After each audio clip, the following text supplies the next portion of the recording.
You're listening to the Plane Talking UK podcast, the UK-based podcast written by a passenger for anyone. And here are your hosts, Carlos Stebbings, Matt Smith and Neville Bounds. Well, hello and welcome to episode number 257 of the Plane Talking UK podcast.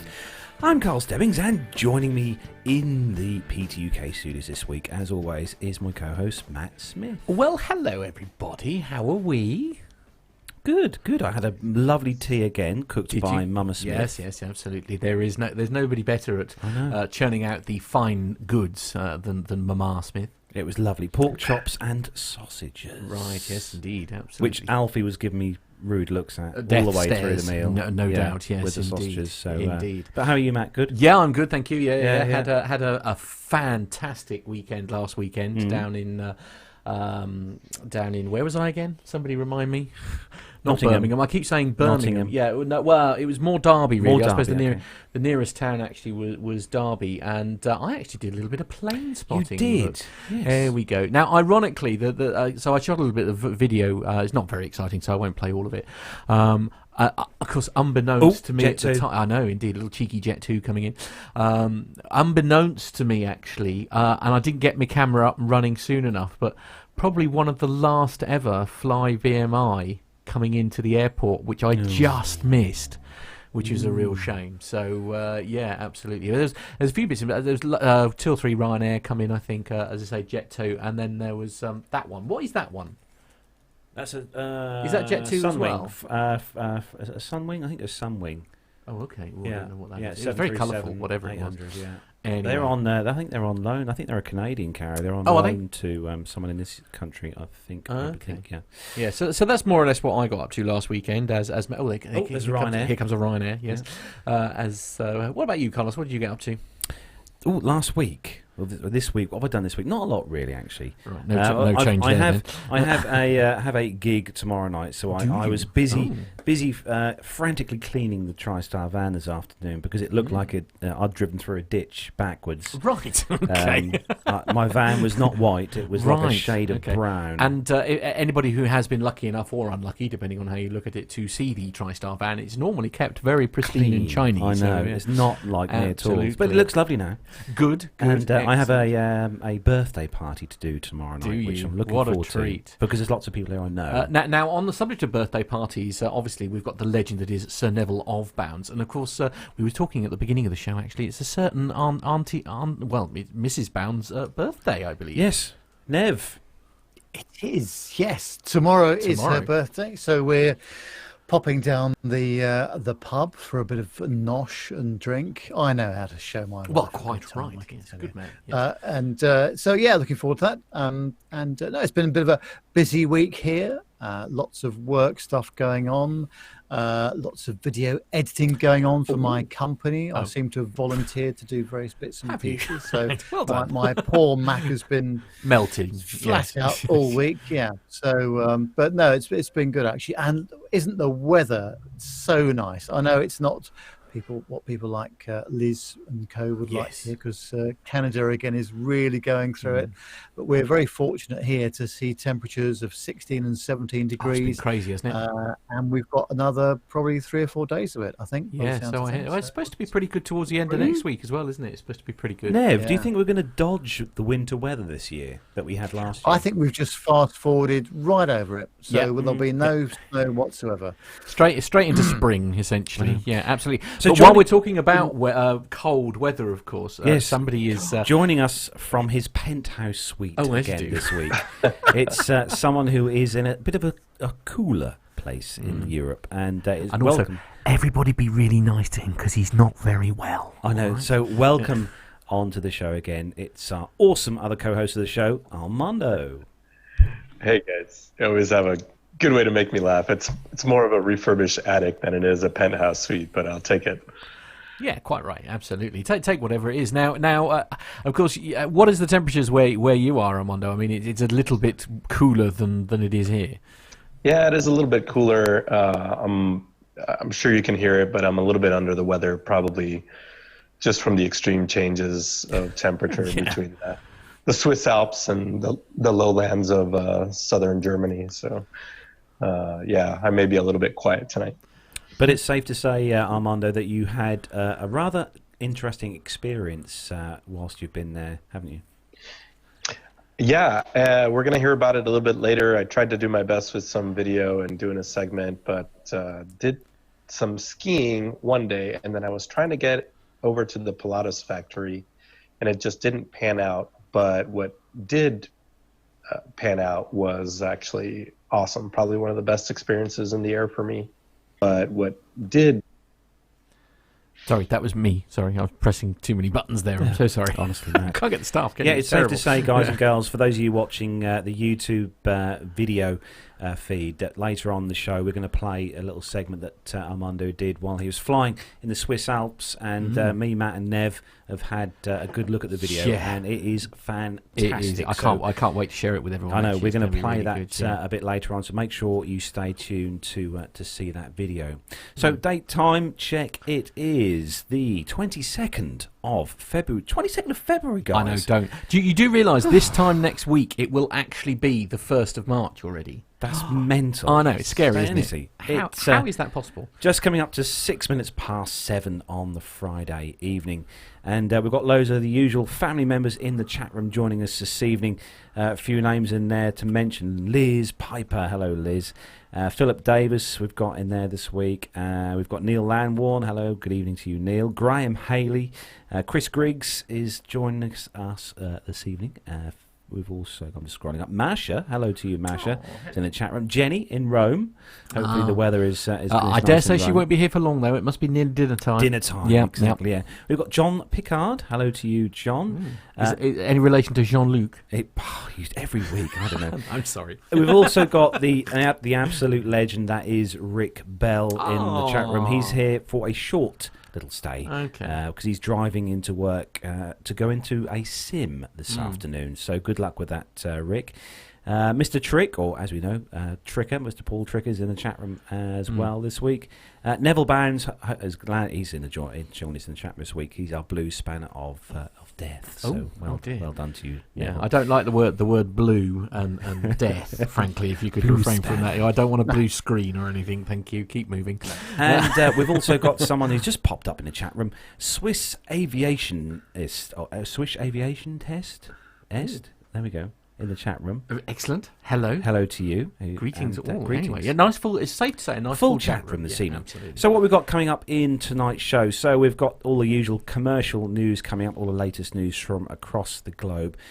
We've also got a special segment, as I said a moment ago, from Armando with his video flying through the Alps, which you've so got to stay to watch. It's so good. We've got some military news as chosen by Armando again this week. We've got some great stories from Armando, and we've also got we're going to have a little video. Look at the video that you took as well. I think a bit longer. We've done it. You don't want to play it again? No, it's really not that interesting. It's just planes coming into land and taking off. I mean, that. It's fair enough while I'm talking about what I did last weekend. But before we start the commercial news segment, as you all know, we had our Christmas competition, and we had some great prizes that we gave away. And obviously, we obviously know who won the top prize. Our lovely Jenny. She won the book. Yes. But we also had a couple of DVD box sets, which were won by two lucky winners.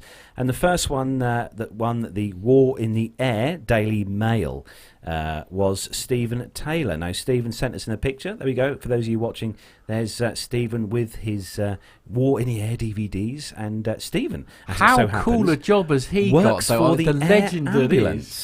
Yeah, we need to talk to you. We need to get in touch Stephen with on the show show immediately. Yeah, absolutely. Stephen, expect an email soon. Yes. And also, we had another box set. Stephen, run away. Sorry. We had the air crash investigation or air crash disasters box set, which Matt was a bit reluctant to give away as a prize. Yeah, right. But because he wanted to see those. But Right. David Kavanagh won those, so well done to you, David. And he also sent us the picture. He did. He also said in the email that he sent us, actually, it's a shame because he was looking, because apparently he's got an Airbus hat, so he was hoping to sort of complete the ensemble with an Airbus hat and his Boeing T-shirt, which I think would have kept everybody happy that way. But anyway, it's certainly Boeing T-shirt that'll keep Captain Nick happy, won't it? I like like that. Absolutely. I like that. So congratulations again to you two guys for that. I know. What's in your coffee? It's that coffee that you done me earlier. Okay. Oh, so that was nice. Nice to get some pictures of the. That was, yes. Thank you very much for sending those in, people. Nice. Yeah. So thanks for that. So we are going to start the show then, as we do each week, with our rundown of the weekly news from around the world and the UK. So if you're ready, Matt, I am. And if you're ready, Nev. Surprisingly, yes. Armando. Let's do it. Oh, let's go.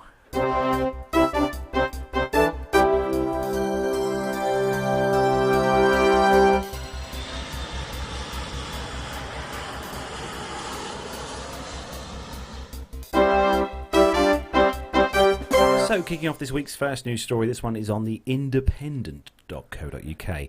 And we're used to hearing stories on the show where UK airports struggle with sometimes seeing the right passports or noticing errors in passports. Snow, usually, but anyway. I know. But this one, the headline, airline that flew British man home on his friend's passport. Insists safety was never compromised. So the Dutch airline KLM insists the safety of passengers and crew has never been compromised after it flew a British man, had to be, with someone else's passport from Prague via Amsterdam to Newcastle. Alan Poole inadvertently made the journey with a passport belonging to his friend Steve Vincent. The documents were mixed up when they were checking into their accommodation.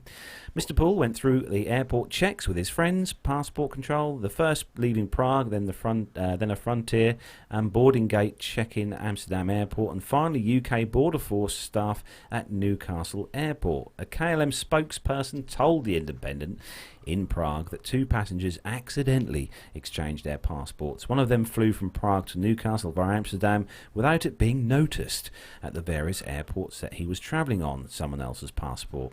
KLM works with competent authorities to ensure that aircraft and passengers and crew are safe during the flight. Although this is an undesirable but exceptional situation, the passenger went through all the security checks and the safety of passengers and crew was never compromised. The Dutch airline was criticised by Mr. Vincent, who had to stay on for an extra day to obtain, with considerable hassle and expense, an emergency passport. When the stranded passenger finally landed back to Britain on Wednesday, he tweeted that he'd made it back to Blighty. No thanks to KLM who caused the problem. KLM's terms state that the carriage service is only provided to the passengers named on the ticket. The carrier reserves the right to check the identity documents of the passengers. Passengers must therefore be able to provide the carrier with proof of their identity. Now, I'm sorry, the only issue, there's several issues I have with this particular story here, but it's just said in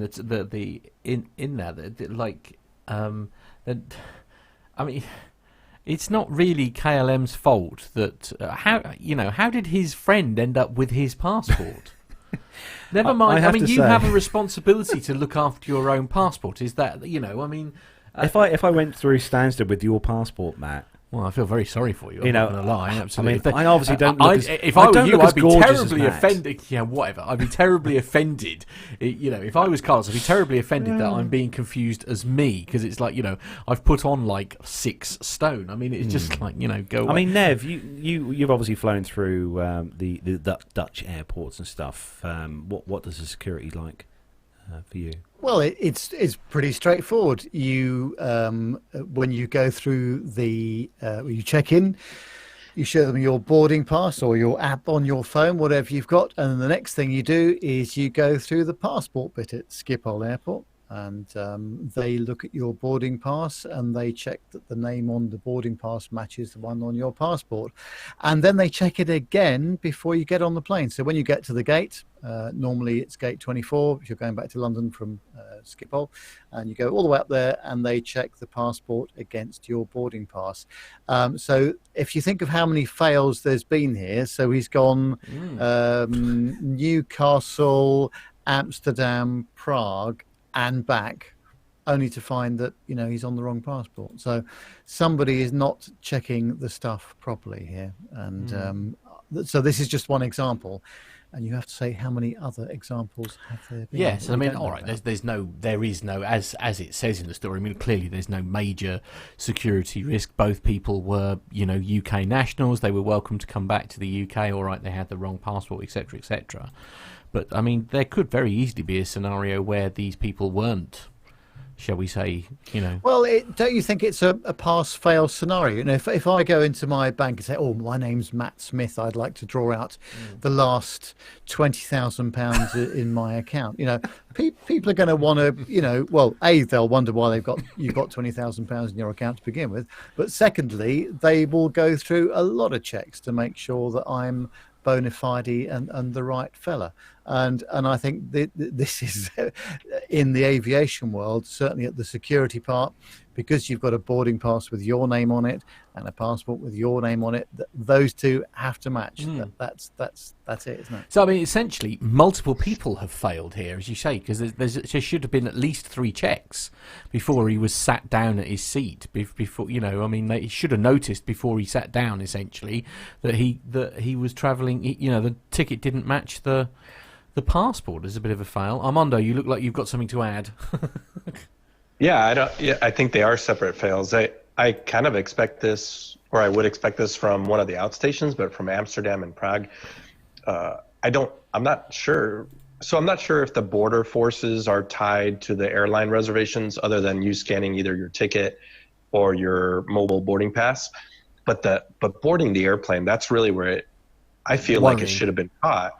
Yeah, and then push back to the airport. Is that, really, they should have sort of said. Anyway, I mean, we can go on and on about this, but it was a fail. It was a definite fail. Before we move on to story number 2, obviously, which is always a Ryanair story, Lee was saying apparently that plane we were talking about with the livery we couldn't identify. Apparently, it was Jet2 Holiday livery. Oh, right, okay. Rather than Jet2 aircraft. Apparently they do have their own planes that are done with the livery. Anyway, there we are. Story number 2. It's on the Which website, which.co.uk, so it should be pretty reliable. This is exciting. Yeah, Ryanair launches a frequent flyer scheme, but at £199 a year, is it worth it? So Ryanair has launched a new frequent flyer scheme in a bid. I can't see Nev ever signing up for this anytime soon. He's got a very cross look on his face. So the low-cost carrier promises that flyers will be able to choose their seats and use fast-track security and priority boarding for £199 a year, rather than paying for the add-ons each time they fly. The scheme was announced alongside customer care improvements, tackling compensation wait times and name change charges. Ryanair came bottom of the annual Which travel survey of airlines, with passengers ranking it worst for boarding, seat comfort, food and drink and cabin environment.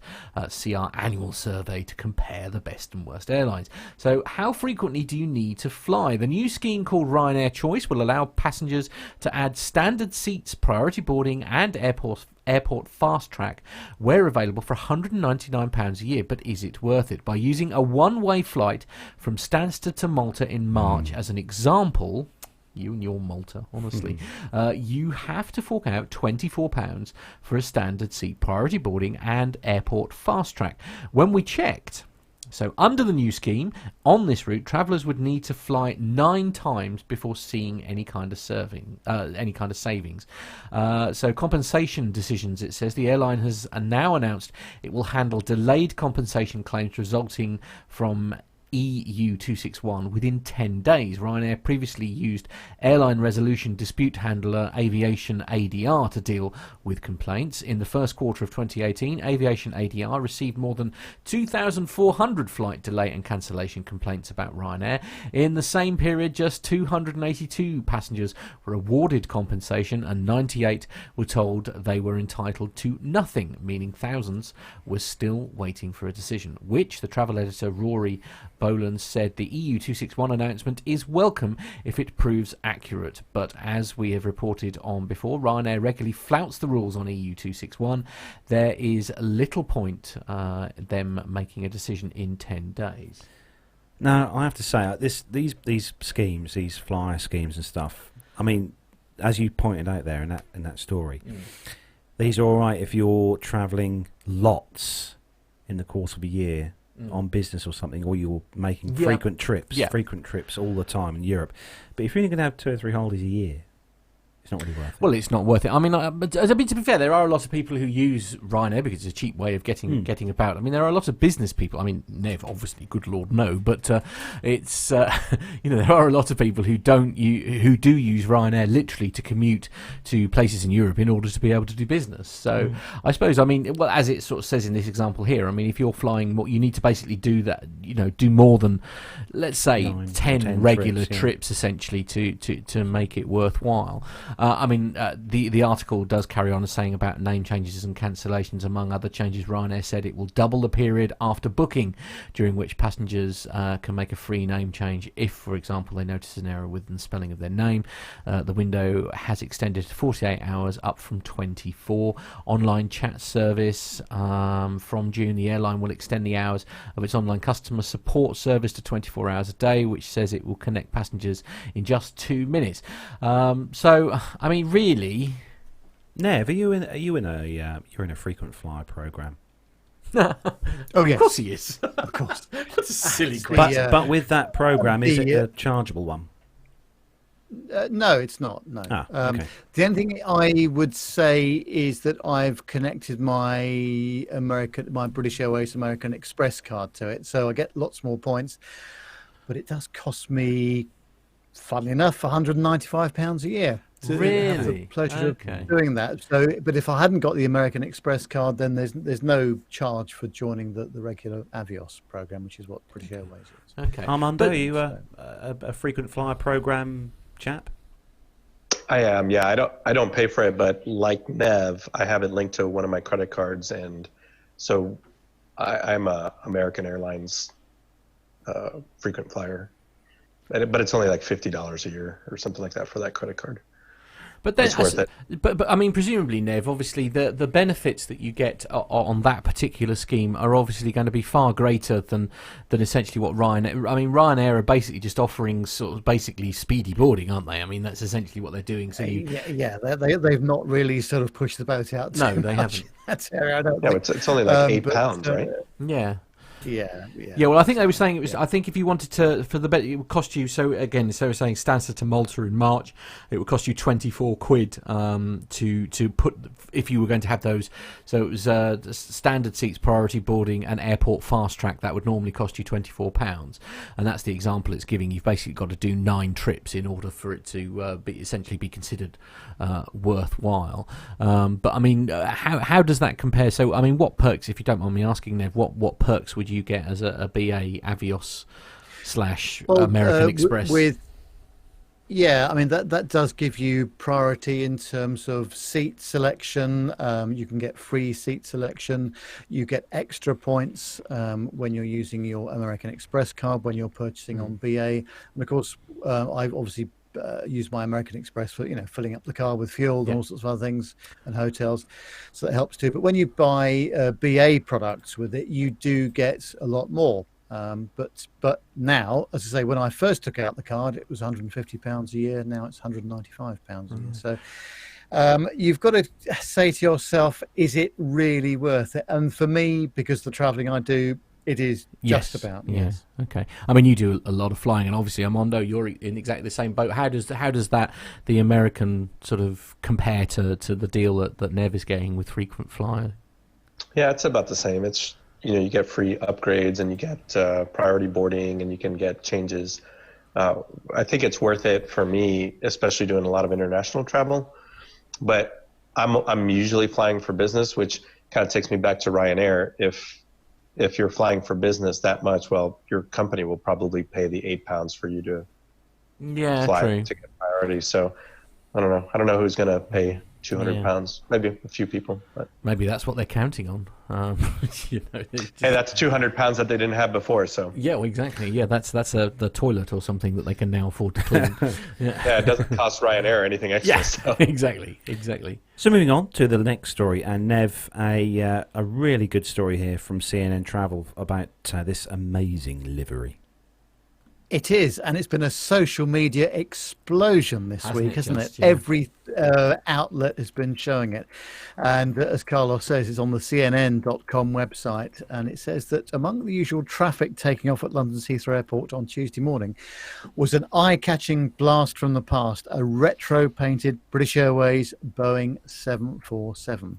The 747, adorned in livery used between 1964 and 1974, departed for New York's JFK Airport as part of celebrations marking the airline's centenary. The plane was stripped of its modern-day livery at Dublin Airport earlier this month before being painted in the vintage British Overseas Airways Corporation design, which was a predecessor to British Airways.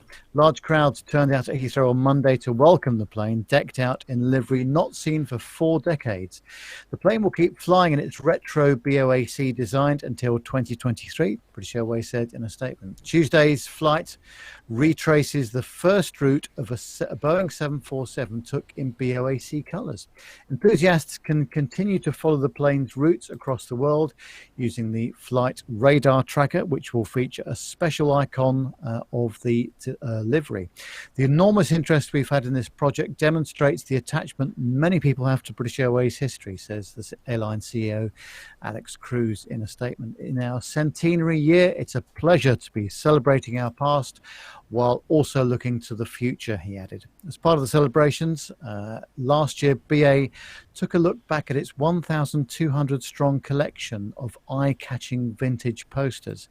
The historic hoard has been compiled in a book, British Airways 100 Years of Aviation Posters, published by Amberley Books in association with BA, and charting changing travel and advertising trends over the past century. The book itself is the brainchild of Paul Jarvis, former Assistant Company Secretary at British Airways and now curator of the BA Heritage Collection.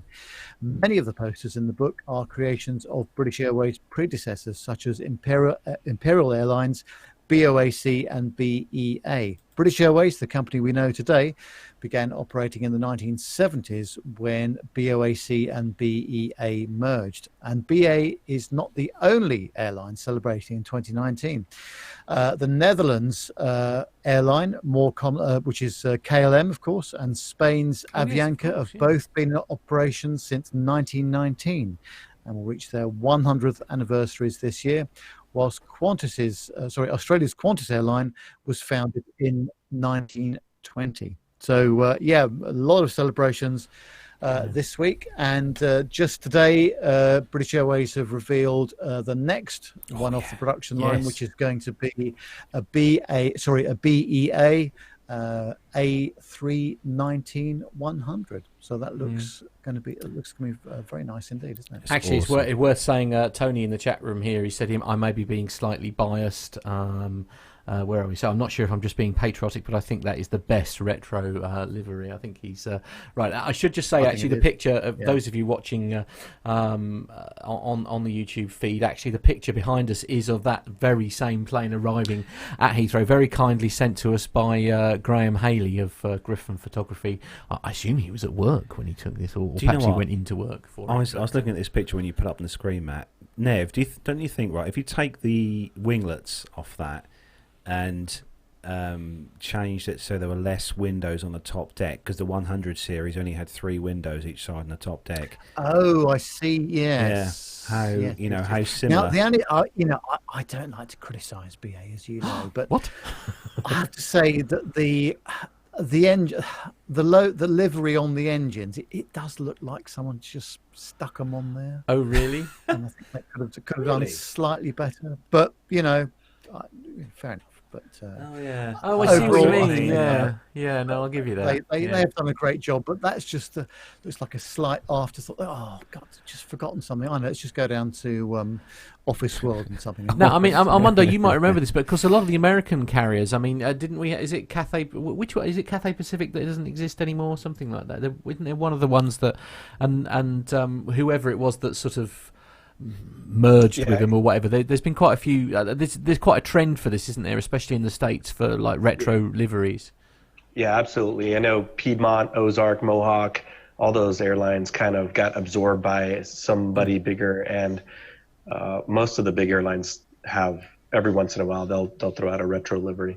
At the risk of sounding like an av geek, I think this airplane's beautiful. I'm sorry, what? At the risk of sounding like an av geek, Armando, you're on the wrong show. What the? Look, terrible forum for this, but I sat there and watched Big Jets TV as they were unveiling it. Yes. Yeah.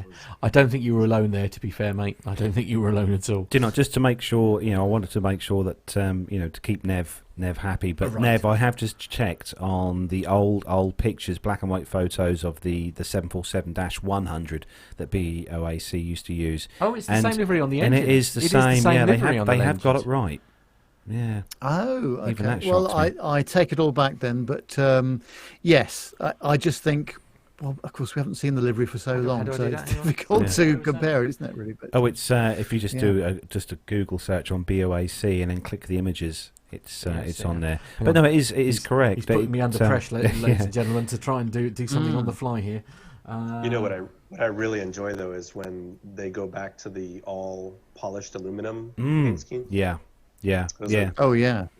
I used to love the American Airlines livery when they had the polished aluminium fuselage. It was like a red lightning bolt going across the side. Yeah. Of course, in November, when Carlos and I go to the Dubai Air Show, we are flying BA on a 747. Yes. I wonder whether it will be on this aircraft. I so hope. He lives in hope. So hope. Here we go. Matt's got the picture here for those of you guys watching. You can make your opinion. So this one was it 1977 or something? They operated the aircraft. What's the date on that particular picture? Let me just there grab. Was one there somewhere. I will grab this little here. This will tell me exactly when they use these particular types. Anyway, of I don't know if you can see that there, Nev. That was between 1969 and 1974. 74, right? Sorry, so, yeah. So yes, it's slightly different, but I suppose the engines were different, weren't they? So yes. They the engines on these were. I think they were Pratt and Whitney on the original 100 series, Nev. I think. If I'm right. Then obviously the current ones are Rolls-Royce RP211s. Yes. They were. They were Pratt and Whitney JT9Ds on there on the original 100 series. But it still looks good. If you want to sound like an av geek, Armando, that's what you say. What Nev just said there. But every week, you guys impress me. Yeah. I tell you what. I said this last week, Nev, but I'll say it again. Bring on the Landor. Bring on the what now? Yeah, I can't wait to see the Landor on any aircraft. Actually, it would be really nice to see it, wouldn't it? And it's such a shame that we can't bring a TriStar out of the BA archives.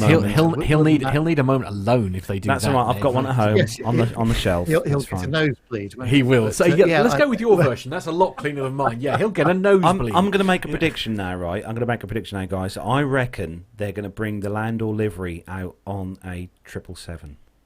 Ooh, do you reckon? That would work, wouldn't it? Just Okay. Right. I've already.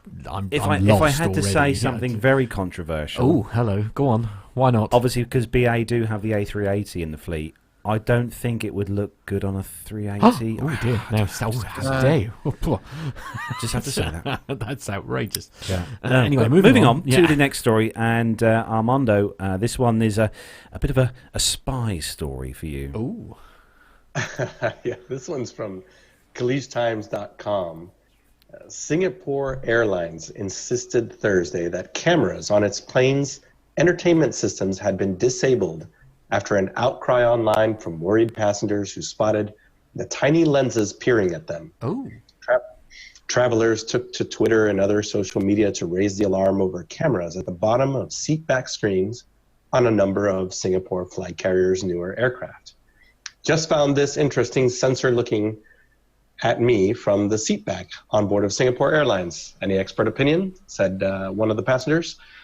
His tweet was accompanied by photos of the monitor with the embedded camera. Another passenger urged the airline in a tweet to notify all your passengers and get their consent, particularly EU residents, that you are doing this, why, what you are doing with the data, and how long you keep it. The airline confirmed that some of its latest in-flight entertainment center systems did have fixed cameras, but assured passengers that they had been disabled. These cameras have been intended by the manufacturers for future developments.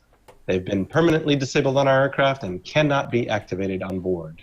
We have no plans to enable or develop any features using the cameras. Yeah.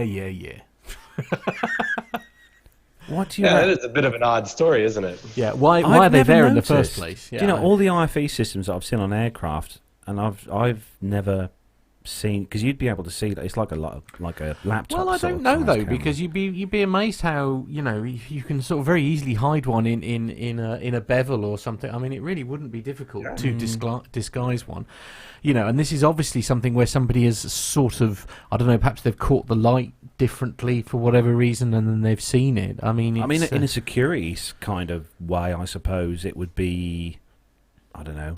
One of the things that worries me about my laptop, for example, now there was a time. Sorry, Armando, I'll come back to you in a minute. But one of the things that worries my old laptop, whenever my webcam was functioning, it used to have a little light on it. So I knew, and because I did have one of those virus things actually, where the camera would fire up, and I don't know. I never found out where the data was being sent to, but it had a little light, so you knew when the camera was operating. I guess it wouldn't be so bad if, I don't know if yours does the same, Carlos. I don't know if there's a light that comes on. Yeah, there's a little light just on the right-hand side there that comes on when it's in front. Sorry, Armando, you were going to say? Yeah. Well, no, now I have something to Google to see if Matt's video is somewhere on the internet. Oh, good Lord, God, I do hope not. Oh dear, that could be terrible. No. It could be the end of a beautiful career. That could, yeah.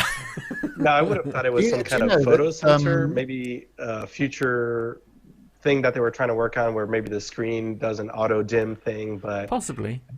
But it'd be a different iris, wouldn't it? I mean, that's just Nev. What were you going to say? I was just going to say, you might know that the job I do, for my proper job, yes, in the audio visual world, we do a lot of video conferencing systems for people. And all the manufacturers now, I mean, in the old days, we used to have to put things over the front of the camera because corporate executives are so concerned about who's looking at them. Yeah. And all of the manufacturers these days, whether it's Cisco or Polycom or whatever, when you hang up a call, the camera actually twists round to face the wall, so it really can't actually pick you up. And this is actually part of the deal. Because of corporate security these days. Never quite the fact they've got a webcam at the back of the room is academic, but just, indeed a minor detail. People are very paranoid about these sorts of things these days. So yes, having a camera in that position on the aircraft is, whether it's active or not, it's probably not a good thing. I can understand. I mean, I guess on long haul flights, they'll be like this. I mean, to be fair, you shouldn't be doing something on an aircraft that isn't okay for anyone to see. Yeah. So I guess I'm saying my argument is, why are you so worried about being monitored by?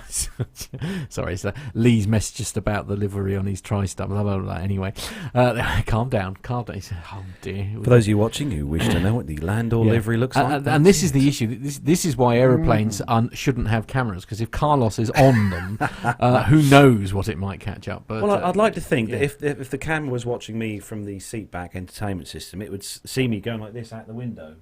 Right, yeah. Well, there is that, yeah, absolutely. And I dare say most of the people watching the show would be probably looking out the window more than staring at the IFE, but there we are.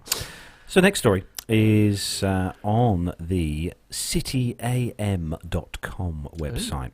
And exciting news, really, actually, because this story is regarding a airline here in the UK. So US airline Mesa leads last-minute Flybe rescue offer in a blow to Virgin. Now, we were obviously talking about Virgin giving a helping hand to Flybe a few weeks back, but it seems all that may be adrift. Yeah, Mesa. Sorry, Mesa. Thank you, Armando. Arizona-based airline Mesa has tabled a £65 million rescue deal for struggling airline Flybe in a dramatic move that could derail a takeover bid led by Virgin Atlantic. The rescue plan, first reported by Sky News, is also said to be supported by fund manager Batulia Capital and hedge fund Avenue Capital. In the terms of the deal would see the group inject £65 million of new equity at roughly 4.5 pence a share, much higher than the 1p per share offer tabled by the Virgin-led consortium.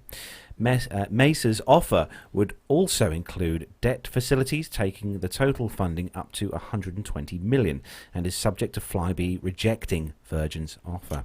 The move is a dramatic last-minute intervention in a takeover saga that has sparked anger among investors. The Virgin-led group has already provided the budget airline with the first £10 million of bridging loan worth up to £20 million. But Flybe's biggest shareholder, Hosking Partners, has slammed the airline's directors for accepting the deal and threatened to challenge the bid in court. The last-minute offer means Flybe must now make a decision before Friday, that's today, when the Virgin deal is set to complete. Flybe declined to comment, while Mesa could not be reached for comment. Now, Armando, who is this Mesa? Do you know anything about them at all? Yeah, so Mesa is one of the bigger regional carriers in the United States, and they fly. So this is kind of interesting because they fly as a regional for both American Airlines as American Eagle and United Express. So they kind of are already straddling a couple large carriers, and it sounds like they were happy where they were, but this is an interesting move, in my opinion, to try to bid on a foreign airline. So it's interesting that they would try to reach overseas. That does seem strange. They got a big fleet. They've got 150 almost 150 airplanes all across the United States. What do you think, Nev? Do you think this will annoy Virgin slightly? Well, obviously there was an announcement today that Virgin have got, are part of this consortium that's done this deal now. Because I think that's some late news today. This has been going on for a little while, and of course, Flybe are quite an important regional carrier actually in the UK, and would be a very good feeder airline to any international airline that turns up. Obviously, because Flybe, although they're doing regional routes, but they do have a hub at Heathrow Airport now as well. Do they? So that is Flybe.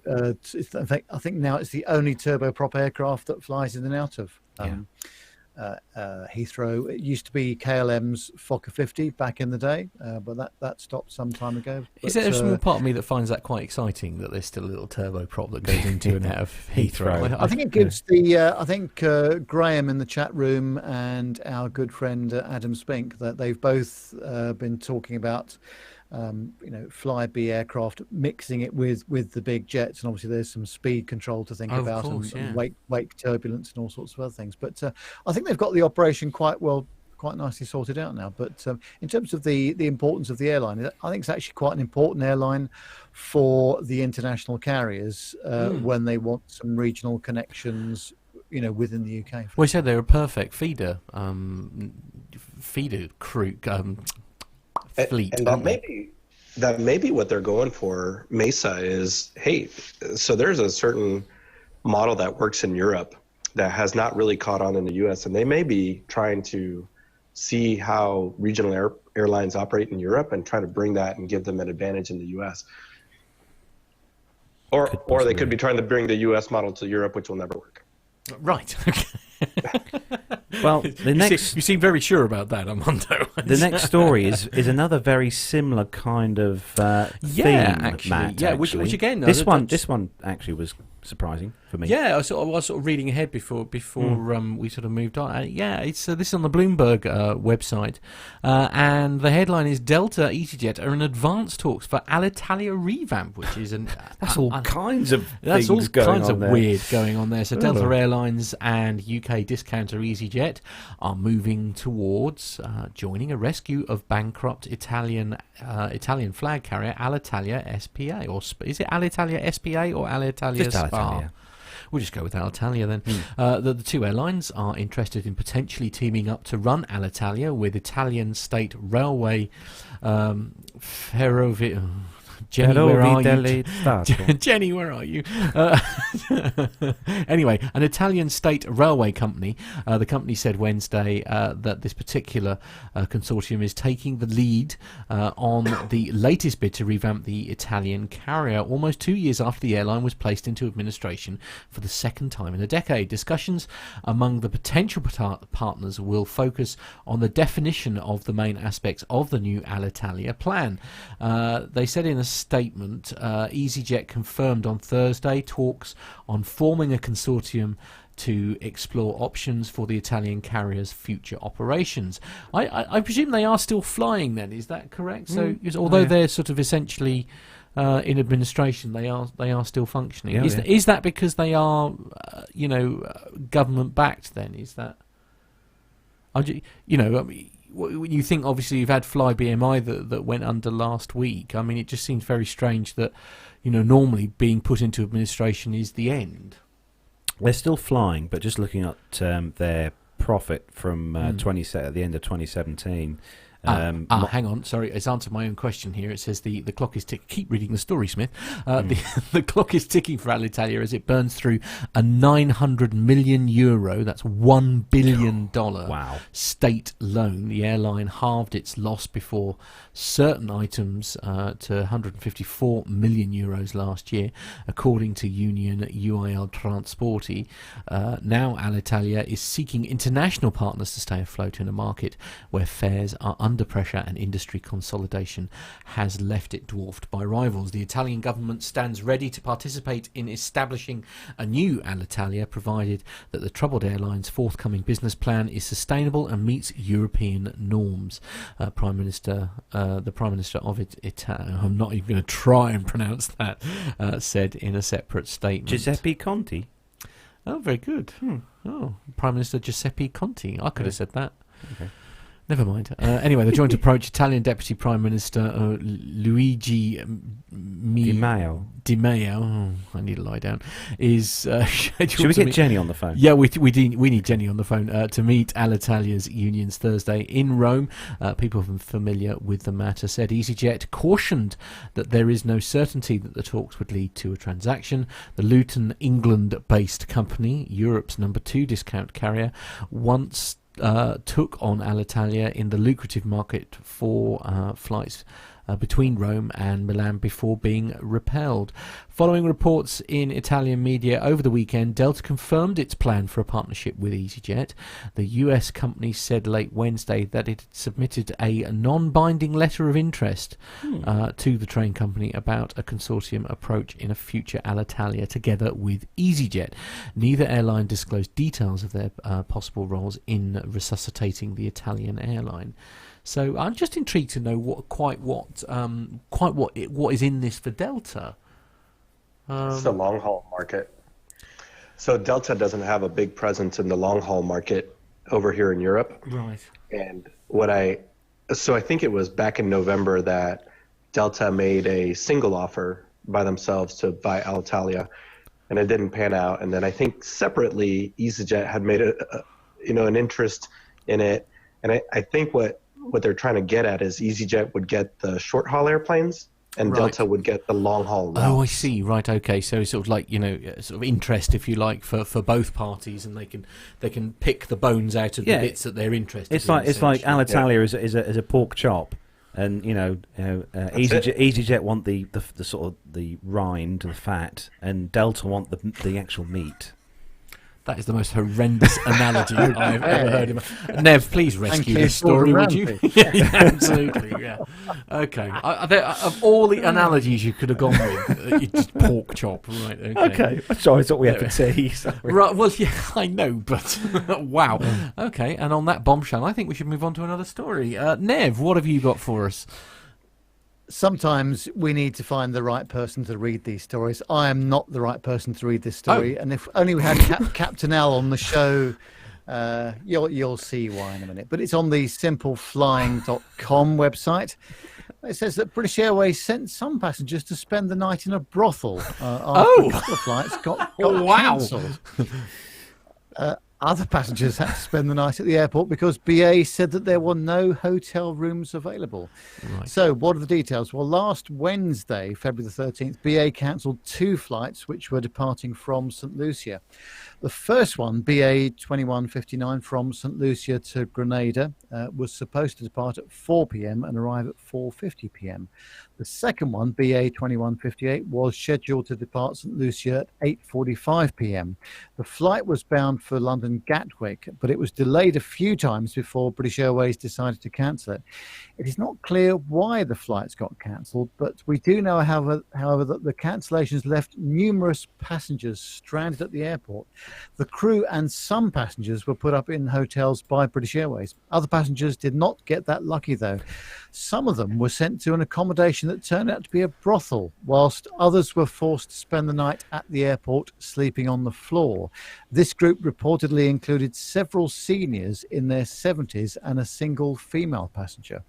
British Airways claimed that there were no rooms available, but apparently all hotels were booked out due to a cricket tournament that had attracted many visitors. Even worse, no representative from BA were available at the airport to assist the passengers or provide updates regarding the flights. BA did communicate with the passengers via Twitter, though, so that's okay. Well, indeed. Except perhaps the seniors, which didn't have Twitter, possibly. The passengers were finally able to depart St. Lucia the next day, about 24 hours after their originally scheduled departure. So what did the passengers say? Well, several passengers did share their experience on Twitter. A female passenger posted the following: "No rooms in hotels. I am left at airport. It is 01:36 local time. I am frightened. No BA rep. The crew are tucked up safely. Have been awake over 24 hours. Please help." Another passenger shared at least 20 people sleeping in the terminal at the airport in St. Lucia following a cancellation of British Airways BA 2158 and 2159. No information about food, water, or onward travel. Not a single public announcement since the flight was cancelled. Local staff left trying to help. Overall, then, the flight cancellations happened for a variety of reasons, but it appears that British Airways did not have a good handle on this situation, according to this article. The airline stated it provided hotel rooms for most of the passengers. It also mentioned that it allowed passengers to stay at the business class lounge at the airport and gave them food and drinks as well as bedding to stay comfortable. It's not clear why the passengers were not aware of these offerings and why they ended up sleeping on the floor in the terminal building. Nonetheless, based on passenger accounts, there was a serious lack of communication between the airline and the stranded passengers. Hopefully, BA will learn from this experience and communicate more effectively with the passengers next time one of its flights gets cancelled. Well, do you remember, if you ever get stuck in this sort of situation, you have to be put up in a hotel or other facility, as they were. You have to provide receipts. Yeah. Be quite interesting to provide receipts from some of those facilities, wouldn't it? Yeah, well, indeed, some of them, yes, indeed. Yes. According to Neil Lamworn, they got a TripAdvisor 5-star, Nev. Right, yes. Oh, well, there you go. Actually, while we're on the subject of Mr. Landwarn, one of the other things he said was, were the flights booked by Ron Jeremy? Jeremy, sorry. There is that. Richard Adams has suggested that perhaps that really is service with a smile. I could go on. I probably shouldn't. But actually, I should just say we have some very important people in the chat room at the moment. A certain Mrs. Carry-On is in the chat room at the moment. Hello, so Laura. everyone behave themselves and say nice things about Armando. Oh, you don't have to behave for her. Oh, she's a lady. Obviously, we do. Those are the rules. We have to be nice. She is the queen of my castle. Oh God, I'm going to be sick now. Dear Lord. Where's the Patreon music when you need it? Family show, so, please, Armando, Family the show. next story then is for you, and take it away, Armando. Yeah, right. So speaking of family, also from the Khaleej Times, a pregnant woman on board a JetBlue flight delivered a baby boy, get this, 70,000 feet in the air. I beg your pardon. Can you say that number again, please, Armando? 70,000 feet. Apparently, they either doubled it. Nev, did you hear that? Apparently, somebody gave birth at 70,000 feet in a standard jet. Now, Just a point of order there. I think anything above flight level 450 is probably pushing it a bit, don't you? I would sincerely hope that perhaps certainly there was at least oxygen on board that kind of altitude. So what happened here then, Armando? Yeah. So the story here is actually that the airline announced they would rename the aircraft Born to be Blue after the baby. Although I'm not sure if that means the baby was named Blue. Yeah. Or was the baby blue because of the 70,000 feet altitude? But anyway, there we are. Yeah, everybody else on the plane was too. So anyway, on Friday, flight 1954 was flying from Puerto Rico to Fort Lauderdale when the baby was born midair. In a gooey gesture, JetBlue shared the news on Twitter and said, "With Mom's okay, we'd like to rename our aircraft after the newest Baby Blue and our youngest customer ever. We'd like to thank the crew and medical professionals on board for their quick action under pressure and wish the new mother and son all the best." That came from JetBlue corporate communications manager Jennifer Dang. To the airline also announced that there were more baby shower gifts to come, but chose to conceal the details. Oh. This got the Twitterati thinking, as some were quick to predict that the baby may have won a lifetime's worth of free flights. Wow. In a similar incident 2 years after a baby was born on a Jet Airways flight, the company announced that the little passenger would receive free passes for life. So, there you go. That's a nice story, but slightly, there seemed to be something. What was the amusing in the chat room? There was obviously some comments going on in there, or are they not safe to read out? There were comments in the chat room. So, Paul Tricker has said that were they in a SR-71? Jonathan Warner says that they were possibly flying in a U-2. Virgin Galactic. Richard Adams says almost lost in space. Right, yes, absolutely. I guess not quite space, but very close. Yeah, absolutely. Yeah, Masha said Virgin Galactic as well. Well, while it is a great story, the 70,000 feet kind of ruins it. Yes, absolutely. On an aviation show especially. I mean, Nev, I'm surprised your blood pressure is tolerable, frankly. Well, we keep talking about me doing a media fail segment, yes. But I think it would just actually overrun so much because good point. So much. Absolutely, there'd be no time for stories. Yes. Good point. No, yes. Exactly. But it's a nice story though, guys, and it does prove a point that even in a situation like this, when you're on board an aircraft, there's obviously there was probably someone on the flight at the time who got experience and stuff, and this obviously turned out well. So it's turned out all right in the end. Turned out all right, yeah. It's another nod to the flight attendants. Cabin crew are not just there to serve drinks. Yeah, absolutely. You deliver babies as well. Well, yeah, apparently. Yeah, absolutely.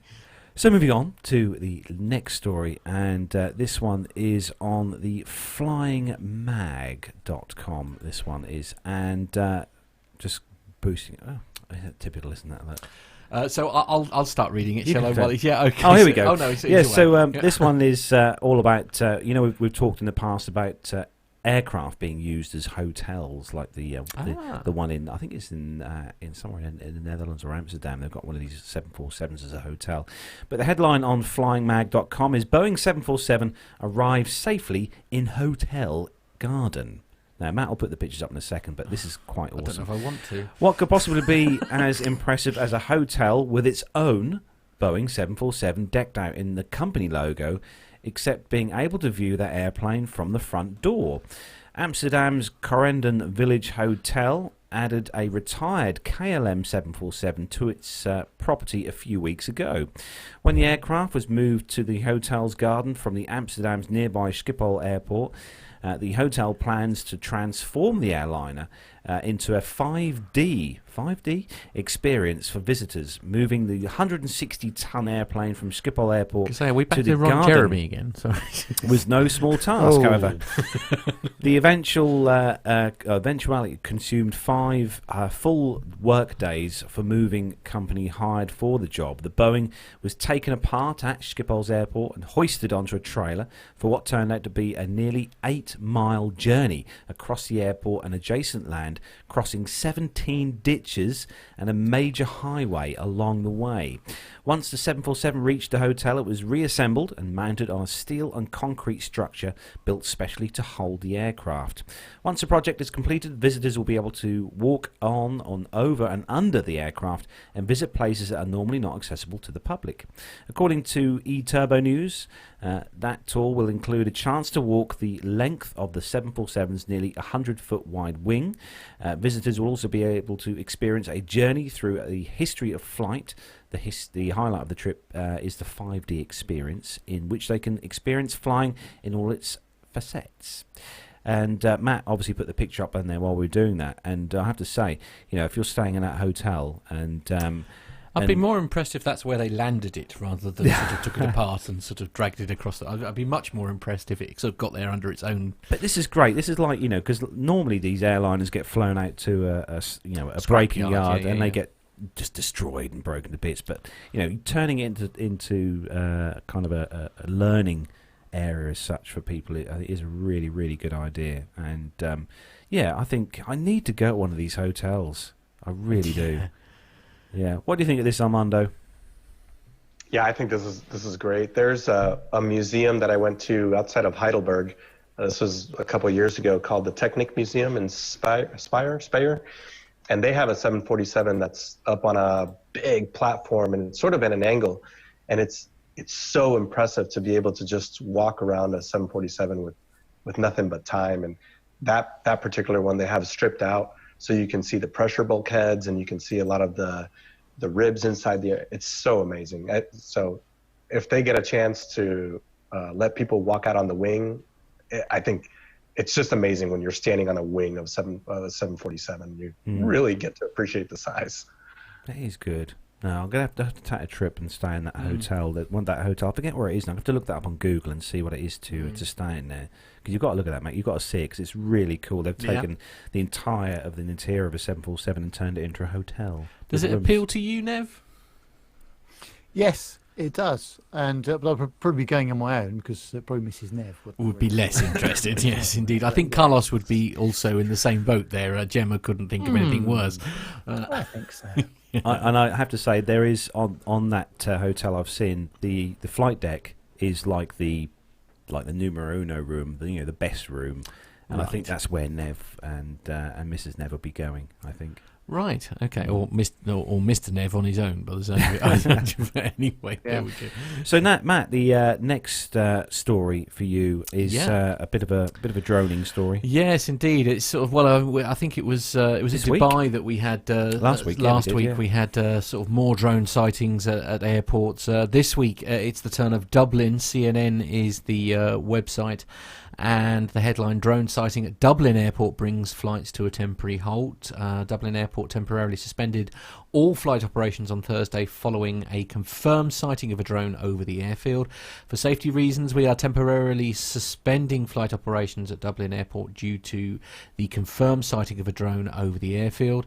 The airport said via its official Twitter account, adding that passengers should contact their airlines for flight updates. A pilot reported the drone sighting to the Irish Aviation Authority, which operates air traffic control at the airport at around about 11:30 a.m. local time, 6:30 a.m. ET. I presume that doesn't mean extraterrestrial. The airport said less than an hour later, the airport said that flight operations had resumed and apologised for any inconvenience. The safety and security of passengers is always our key priority, the airport said on Twitter. It is illegal to fly drones within 5 kilometres, 3.1 miles of an airport in Ireland, the airport said on Thursday, adding that drones that weigh more than 1 kilogram, 2.2 pounds, must be registered with the IAA. This disruption is the latest in a series of drone sightings that have plagued airport operations across the globe. In December, drone sightings brought the United Kingdom's Gatwick. We know all about that, but that's it's worrying that there's yet another drone sighting. Really, that's they're getting quite frequent. I think it's safe to say. I mean, I know we touched on the subject briefly last week. I think Nev, but what? I don't understand why there isn't something that can be done to stop them. I mean, it's all radio controlled at the end of the day. There must be a way of blocking communications, etc., etc. Especially now that Go on. Yeah, I mean, we've done some chats, haven't we, with people who are very experienced in this area. And at the end of the day, all the modern stuff has got the geofencing, so it cannot actually get into the airspace that they're talking about. But with so many things, whether you're trying to break into somebody's house or somebody's car or whatever it is, if you are determined enough to do something, you will find a way of doing it. And I suppose the only thing that I would say is that maybe some of the authorities have been a little bit on the back foot here, because with technology as it is, events sort of overtake them quite often, and it must be very difficult for them if you're Nats or security at Gatwick or Heathrow, whatever it is, to try and just mitigate all these things. It must be an impossible job, and you can never really get ahead of the game. So they just have to mitigate whatever they can. But it's good to see that there's some new legislation there. But again, it will not stop the most determined of people to cause disruption, I don't think. That's true. Just incidentally, Lee says that it was a Jumbo Stay Stockholm 747-200. Apparently, is the hotel we were trying to think of. Yes, I actually have that on. I've just been doing a little search. Have you? I have. Right. Okay. Are you booking some accommodation now? Are you? Well, I was just looking actually for obviously for Nev and Mrs. Nev to go for a weekend and stay in what they have as the rooms. Or the suites they have is the double bed ensuite cockpit. Right. Okay. So, are you ready, Nev? Get your credit card ready. For a Saturday night, so just check in on a Saturday and go home on the Sunday. It'll cost you £97. Oh, that's quite cheap. Not. I thought you were going to say something 97,000. 5 times the price. No, £97. And for those of you interested, if you go on to www.jumbostay.com, that's the website where you can find the Jumbo Stay, the 747, and there's all different suites you can stay in, different rooms and stuff. And it looks awesome. It does look really cool. Yeah. So going back to the previous story, I suspect perhaps this won't be the last time this year that we're talking about drones and airports. I suspect, but there we are. Anyway, on to the next story. This one I think is for you, Nev. Yes, I don't know if you want to bring up some pictures. I'm on it. Of this one, Matt. But this is on zine.com. And you know how aviation and aircraft seats generally have not really changed that much, the standard products. This is a really interesting development. And Leia has developed a smart textile for use in Airbus's economy class seating, which would allow passengers to monitor and control their seat conditions using their phone. The seating concept, called Move, is designed to improve the experience of economy class on short to mid-haul flights. It's currently in the prototype stage, and each chair is made up of knitted one-piece sling seat secured over a lightweight perforated composite frame. Digitally knitted from a polyester wool blend with an integrated conductive yarn, the smart seat cover is connected to a series of sensors that detect both the passenger's body and the conditions of their chair. This includes temperature, seat tension, pressure, and movement, conditions that can be monitored and controlled by passengers via their phone using Leia's Move app. The Move app analyzes the data collected by the sensors and sends targeted messages to the passenger telling them how they can improve their comfort. These include prompting them to get up and move around the cabin to improve circulation, to do in-seat stretches, or to stay hydrated. Users can further customize their seat conditions via the app by selecting different modes such as massage, mealtime, or sleep. And the company says, at Leia, we believe good design should be accessible to all, says the founder, Benjamin Hubert. All too often, new concepts for flying are focused on innovation in business class. We were excited to take on this project with Airbus to find ways to improve and add value to the economy class experience for both the passenger and the airline, he continued. The smart cover also has zones of different density knit to offer different levels of support to the body. During the flight, the seat automatically adjusts itself based on the passenger's weight, size, and movement by passing a current through the conductive yarn to change the seat tension. Let's hope it's not too much of a current. Indeed. Leia also addresses the issue of legroom rage caused by passengers unnecessarily reclining on shorter flights by fixing the position of the seat back. Instead of reclining, passengers can keep comfy by adjusting the settings of their smart seat. In addition to enhancing the flying experience, Leia wanted to improve the sustainability of the aircraft.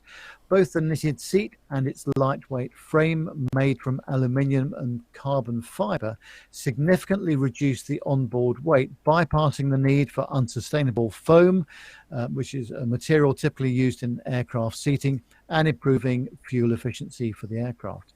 On the back seat is a central island containing the tray table, an optional in-flight entertainment system, and a small pocket for storage. There is also laptop storage in between the seats, giving users a secure place to store their devices during takeoff and landing. The tray table is stowed vertically and is height adjustable. It can rotate out to provide a half-size table or can fold out to its full size, giving passengers additional knee room as desired. As the armrests are completely stowable, passengers have the option of creating a bench-like seating format when travelling as couples or in groups.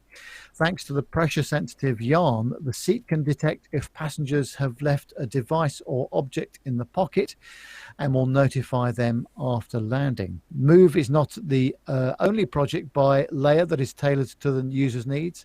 The design studio recently teamed up with London-based eyewear brand Kite to launch a service that takes 3D scans of customer faces and use them to produce perfectly fitting frames. Well, I'm very excited about this technology. I just hope it works, because the concept of it not working will just be horrific in terms of, passenger complaints and more social media comment. But having said all that, I do like the look of it, and I think these higher technology products in economy class might be the way forward. I can't help but sort of suspect perhaps it goes into great length about how to improve one's comfort, etc., etc. I can't help but feel that maybe actually if you just bought a cushion with you, that would probably help no end. It doesn't look the most comfortable. Well, these are just hammocks, aren't they? Hammocks? Essentially, they're a hammock in a chair. Right. Okay. Well, I like a hammock. I used to have a hammock in the garden. What do you think, Armando? It's a smart hammock. All I was thinking when Neb was reading the story was, I like that they've partnered up with Airbus specifically, because our friends that fly something like a Mad Dog would have to install a third engine just to power all of this, right? Well, yeah, so that's true. Yeah, that's a lot of power and electricity and currents and. Yeah, good point, actually. Good. I'll tell you what. There's an old quote that says, "It's a good idea, but it's a new idea. Therefore, it must be feared and rejected." Good point. We fear change. Yeah. I love the idea of the seat back table being able to raise and lower. But how many times do you pull your seat it's always tray too down? low. It's either too low, too high, or doesn't come close enough. Yeah. I think Neil Landwarn in the chat room makes a good point. He says, "Oh, this sounds so annoying, being nagged by the seat all the way." Good point. Yes, absolutely. Although, actually, you saying about power requirements and stuff, I mean, it's amazing nowadays how much stuff can be done with just 5 volts. So, I suppose, because, I mean, you think virtually everything now can be charged using a standard USB cable, so sort of 5 volts, as long as there's sort of 2 or 3 amps. Again, you can sort of, a small amount of standard electricity, if you like, stepped down to 5 volts. So perhaps it wouldn't have a great deal more impact than the sort of IFE that you're used to on the aircraft now. Auntie Liz, honestly, why? just looking at her comment. Right. Yeah. Is it family friendly? Ron Jeremy seats. Oh, I say. Moving on.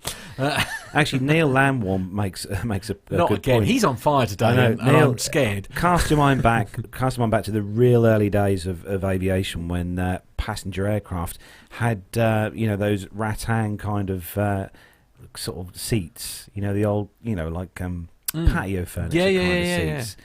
And I suppose, this is kind of an advanced version of that, version of the same thing, there is that. But like Nev says, if we see these, I think it'll be interesting. Right, yes. okay. Armando, moving on to the last story then. Yeah, so our last story is a good story, and I think not just friends of the show, but close family to the show will appreciate this one. So it is from flightglobal.com saying Ryanair has swooped in to encourage flight personnel from collapsed BMI Regional to join the budget carrier. The airline has already started offering rescue fares to stranded passengers on certain European routes within a couple hours of BMI Regional cessation of services on 16 February. But Ryanair Chief Operations Officer Peter, is it Bellew? Bellew? Is seeking to recruit affected flight crew and other specialist personnel from the carrier. We have availability of jobs in the UK and throughout our network for pilots and engineers, he says, adding that the airline would be delighted to welcome applications. We have vacancies for the summer, and we are able to get assessments done quite quickly next week. Ryanair operates a fleet of Boeing 737-800s, while BMI Regional's operation was based mostly on the Embraer ERJ. Well, I mean, you can't help but feel, that's very kind of them. Well, it's an option, isn't it? It is an option. It is an option. Yeah, it is an option, I suppose. Yeah, I don't know, if not being funny, if you've been used to working for a nice company like BMI Regional, I don't know quite how you would feel working for an organisation that doesn't have the best reputation when it comes to taking care of its staff. I think but a job is a job at the end of the day. For a majority of the pilots that have lost their jobs and stuff with the fall of BMI, I think a lot of them will probably be searching to a lot of different airlines, just not the ones. Sorry, here. I'm being a little bit unkind there. As I say, it's just, I suppose, I'm just because BMI Regional had a great reputation for looking after its staff. And, Sure. So most pilots have already gone through quite a bit to get through their training, just financial sacrifice and family sacrifice. So if you get the opportunity, I would venture to guess that if you get the opportunity to go from an ERJ to a 737-800, get that type rating, get a couple thousand hours of 737 time, I think you're probably going to, I would probably make some additional sacrifices. To fair point. Yeah, no, it is a good argument. Yeah, no, I take on board what you say. Yeah, good luck to everyone at BMI who is, searching for work. Yeah, good luck to you. I hope you all find places within the aviation industry. So that is where we bring the commercial news segment to a close. And on that note, we're going to hand things over to Armando to introduce the next very special segment on the show. Thanks, Carlos.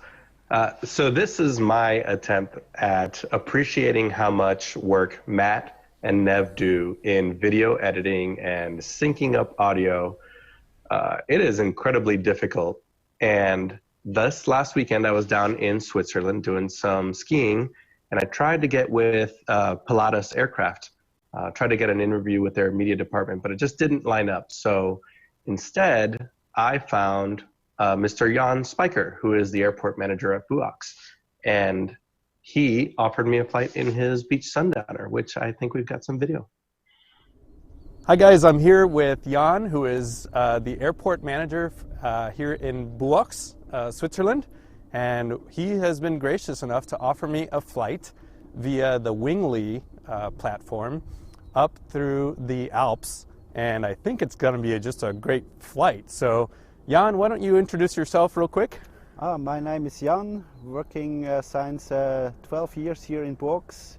I'm owner of this nice beach sundowner, Otterbrau Eco Hotel Sierra, and based here in Buox.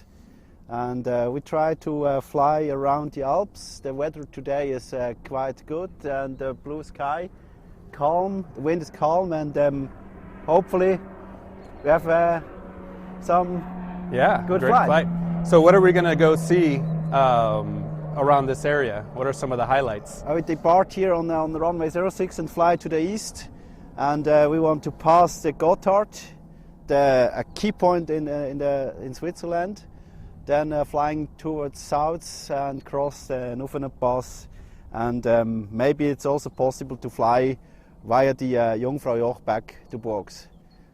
Yeah, these are all going to be great sights for me because I was here previously, but I've never flown general aviation here, so I'm really excited to see what the Alps looks like from the air, honestly. And now here at the airport in Buox, it's probably known as, more famously, for the home of Pilatus aircraft, isn't it? Yes, it's the home base of Pilatus. The factory for Pilatus is here, based in Stans. Yeah, well that's great, Jan. Let's not dilly-dally too much and let's get up in the air. Good. 70 degrees, 3 knots, barriers are down, depart on discretion. Taking off runway 06, outbound direction, Brunnen straight out. Okay, ready. Autopilot 0 departure at box, passing 2,300 feet climbing, proceeding direction Brunnen. Jan, this is beautiful. It's a perfect day.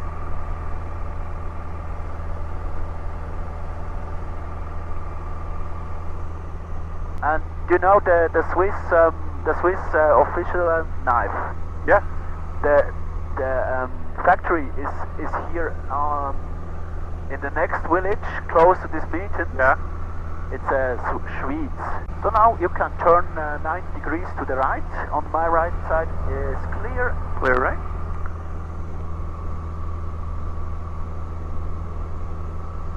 A smile for the camera. Static information, guten Tag, Hotel Bravo Echo Hotel Zero. Bravo Echo Hotel Zero is a Bravo Echo 23, we are far from box to box. Service parking 5,500 feet in climb.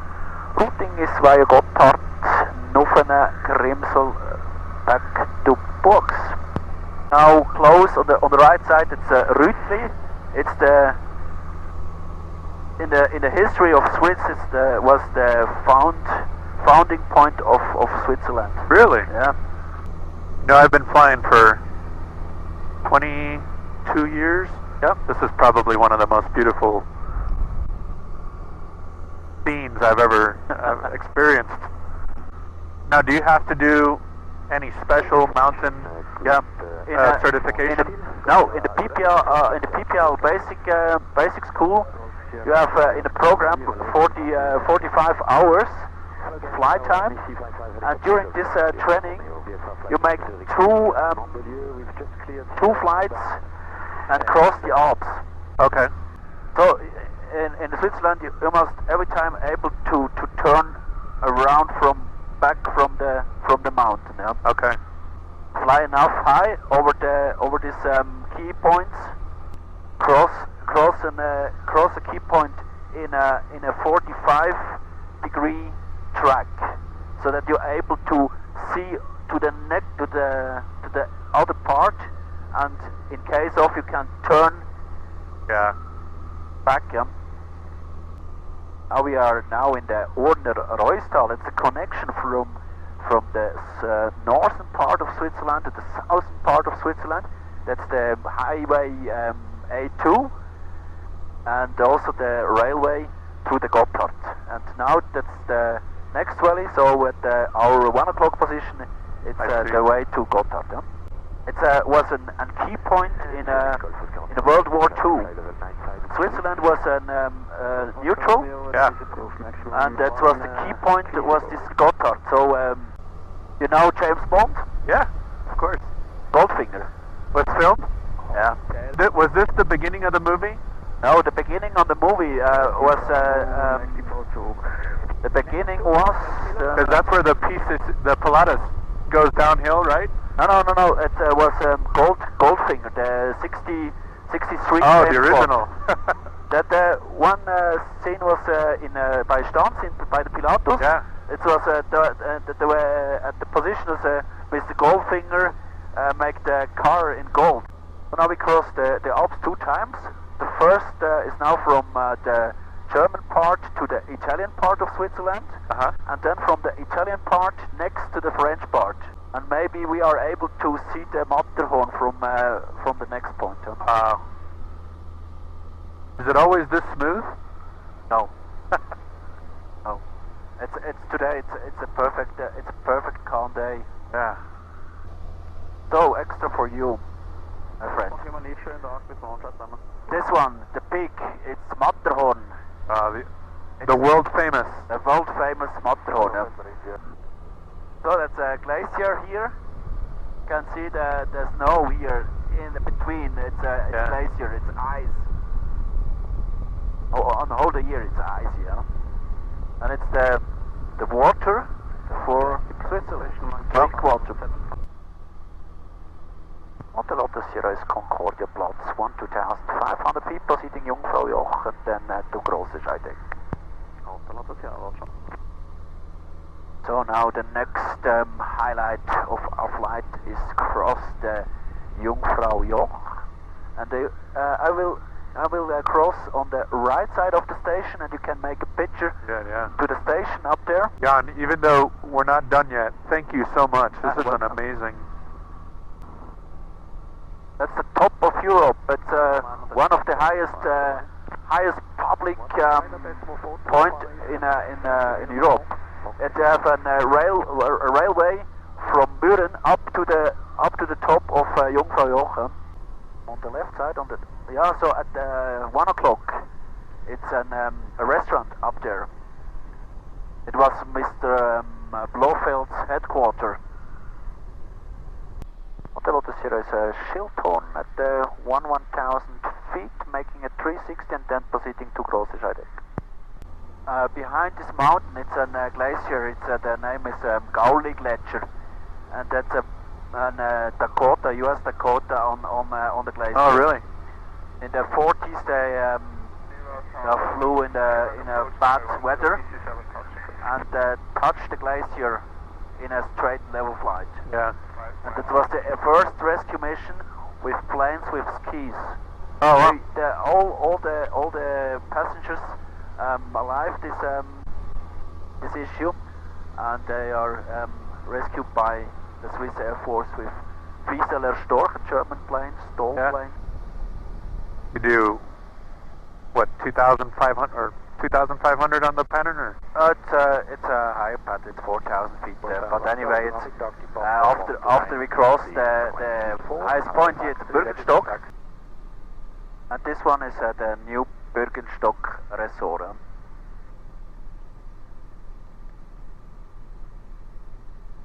Foxhour Hotel Bravo 2310, holding point 06 after departure, right turn out to Engelberg, ready for departure. Hotel 1050 degrees 6 knots, runway 06, clear takeoff, right turn out, report Wolf Siesta. Cleared takeoff, 06, right turn out approved, reporting Wolf Siesta, Hotel 10. Hotel 060 degrees 6 knots, runway 06, clear to land. Clear to land, runway 06, Hotel 0. DC-24 is taxi out. Wonder if they do demo flights for customers. No, it's maybe a production test flight.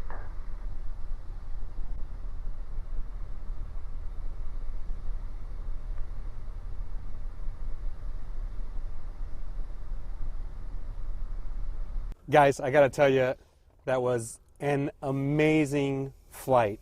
My wife would probably agree with anybody and say that I am never at a loss for words. And during that flight, I got goosebumps.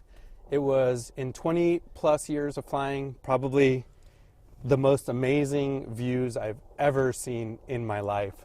So, Jan, first of all, thank you so much. Thank you too. It was an amazing flight. Now, this airplane, it was great. It's a 180 horsepower airplane, right? 180 horsepower and Lycoming 0360. Standard engine, yeah. Well, he's being humble because this airplane, we took off, and the field elevation here is about 1,500? 1,500 feet, yeah. Yeah, give or take. And we climbed right up, all the way up to 9,000 feet initially, and even over some of these mountains, we were at, what, 13,000 feet almost? 13,000 feet, yeah. Yeah. So tell me a little bit, now, you know the area, so you must have grown up flying here, right? Yeah. Starting with my flight carrier in close to Biel on a small grass runway. Yeah. And then after the basic lessons, I changed the airport to Zurich for more complex aircraft, and then starting here flying at 2010 in Bourges. This is an amazing place to fly for general aviation. Yeah. Like, so one of the things that we discussed was additional training required because there's not a lot of emergency places to land, is there? There are places maybe in a valley, but normally, the engine. If the engine is running, then no issue. Yeah. The important thing is good weather, no clouds or no low clouds, and also you must check the winds in the Alps. Now I gotta admit, today I don't know if it could have been any smoother. No, it was a dream day. Yeah, a dream day. Yeah. Now we saw some sights, and are you a James Bond fan? Yeah. So what are some of the James Bond sights that we saw? The Furka for James Bond Goldfinger. Yeah. Then Bitz Gloria, the headquarters of Mr. Blofeld. It was and also Stanz with the scene by Pilatus with Goldfinger. Yeah, it was amazing, and Jan's been not just an excellent pilot, but actually a great tour guide today. Obviously, he knows this area in and out. Now, tell us a little bit about general aviation flying here at Bourges. It's not the place to be for general aviation. It's not our business. Our business is Pilatus and business aircrafts like citations up to Global Express. And the general aviation is with small airplanes. It's the base in Kagiswil. It's close from here. It's around 15 kilometers southwest of our airport here. Yeah. So we have no AFGAS here, expensive hangar fees. Yeah. Now that was an amazing approach, by the way. I've never been anywhere where the approach on the downwind you can't see the airport, but you can see a beautiful resort, and you're just coming right in over the river. Guys, I got to tell you, it was just an amazing flight. I'm gonna have to cut down the video to 10 minutes or so, and it's gonna be so hard to do because it was just beautiful. It was just probably the most beautiful thing I've ever seen in general aviation.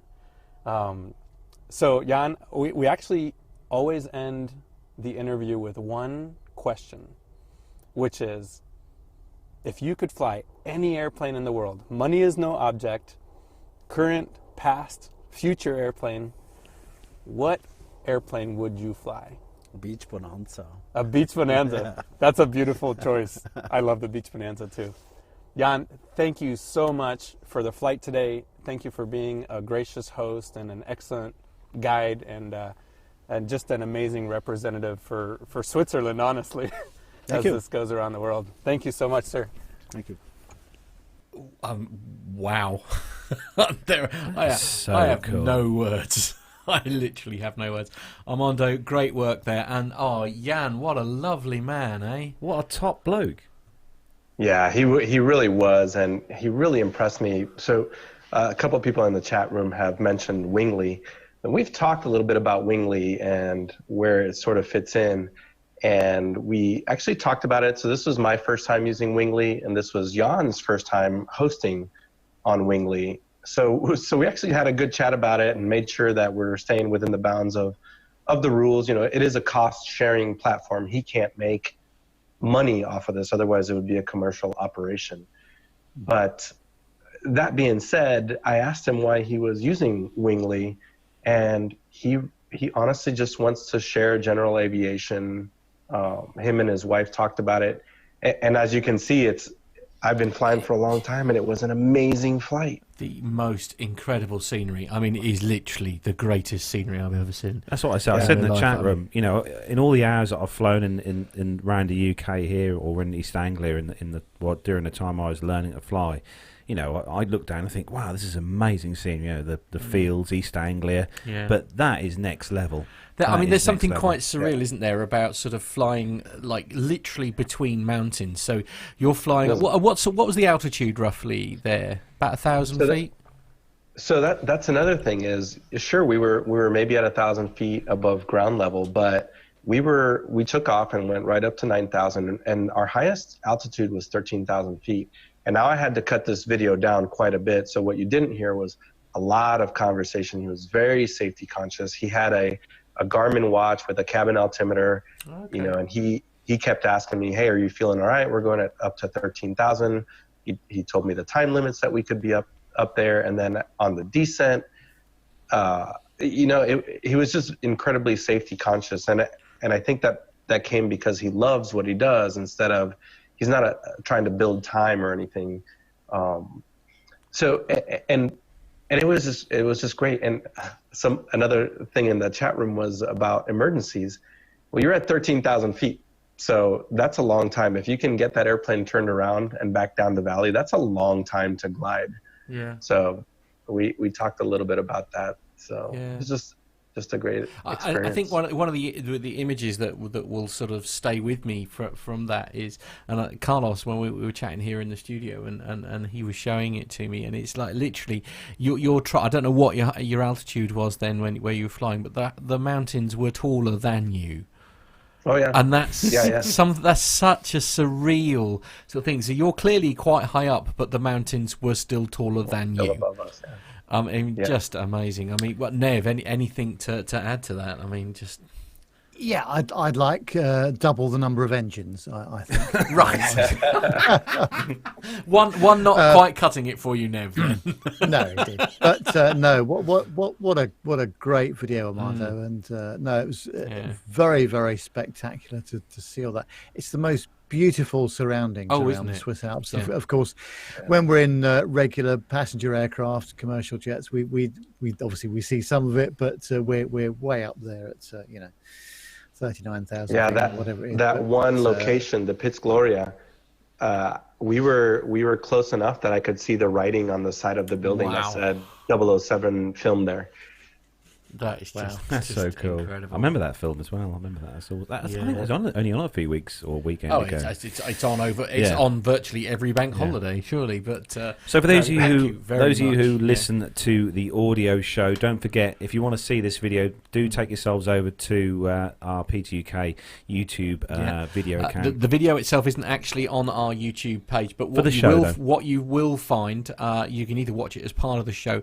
You will find actually that we have recommended YouTube channels, one of which is Captain Jeff, obviously, and the other one is Armando's, and on there you will find that video. So if you want to watch it in its own time, because I appreciate people who listen to the show won't necessarily want to watch the YouTube version as well, but the video is available as a standalone thing. And seriously, treat yourselves, sit down with a nice cup of tea for a quarter of an hour and just enjoy genuinely some of the greatest scenery I think I've ever seen. Thank you very much, Armando. For your well time, done. mate. Round of applause, Armando. Round of applause. Thanks to Jan. Yeah, no problem. So up next, it's the military segment. So he's having a busy old show this week, again, isn't he? we are going to hand ourselves a show over to Armando to introduce. So over to you, Armando. Yeah, you guys are really throwing me into the fire on this one. Yeah, come on. You've had your holiday period. It's time to move on now. Yeah. So it is time to move on to military. So I'll go with Nev first. Nev, are you ready? I think I am for a change, yes. Oh, well done, you. Yes. Mr. Carlos? Ready here. And the man with the buttons, Matt? Readier than I'll ever be. Let's go. Do it.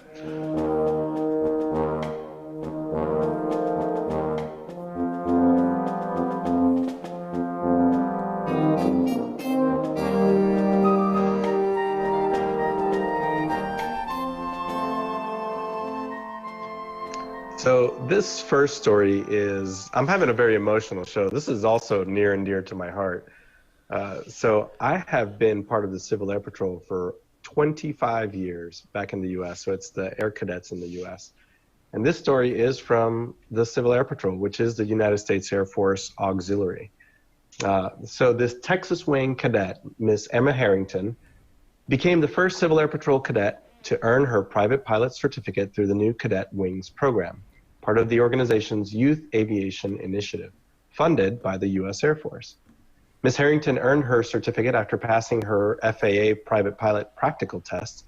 It's an early birthday present. She turns 18 on Friday. Wow. Yeah, I know, right? She first took to the skies in childhood with her father, also a pilot, an airframe and power plant mechanic, and owner of an aircraft ignition repair station. Aviation is in her family trade, she explained. These factors, combined with a fascination with anything that flew, nudged me in the right direction. I was 4 when I started flying with my dad, and I've been hooked ever since, as many of us are.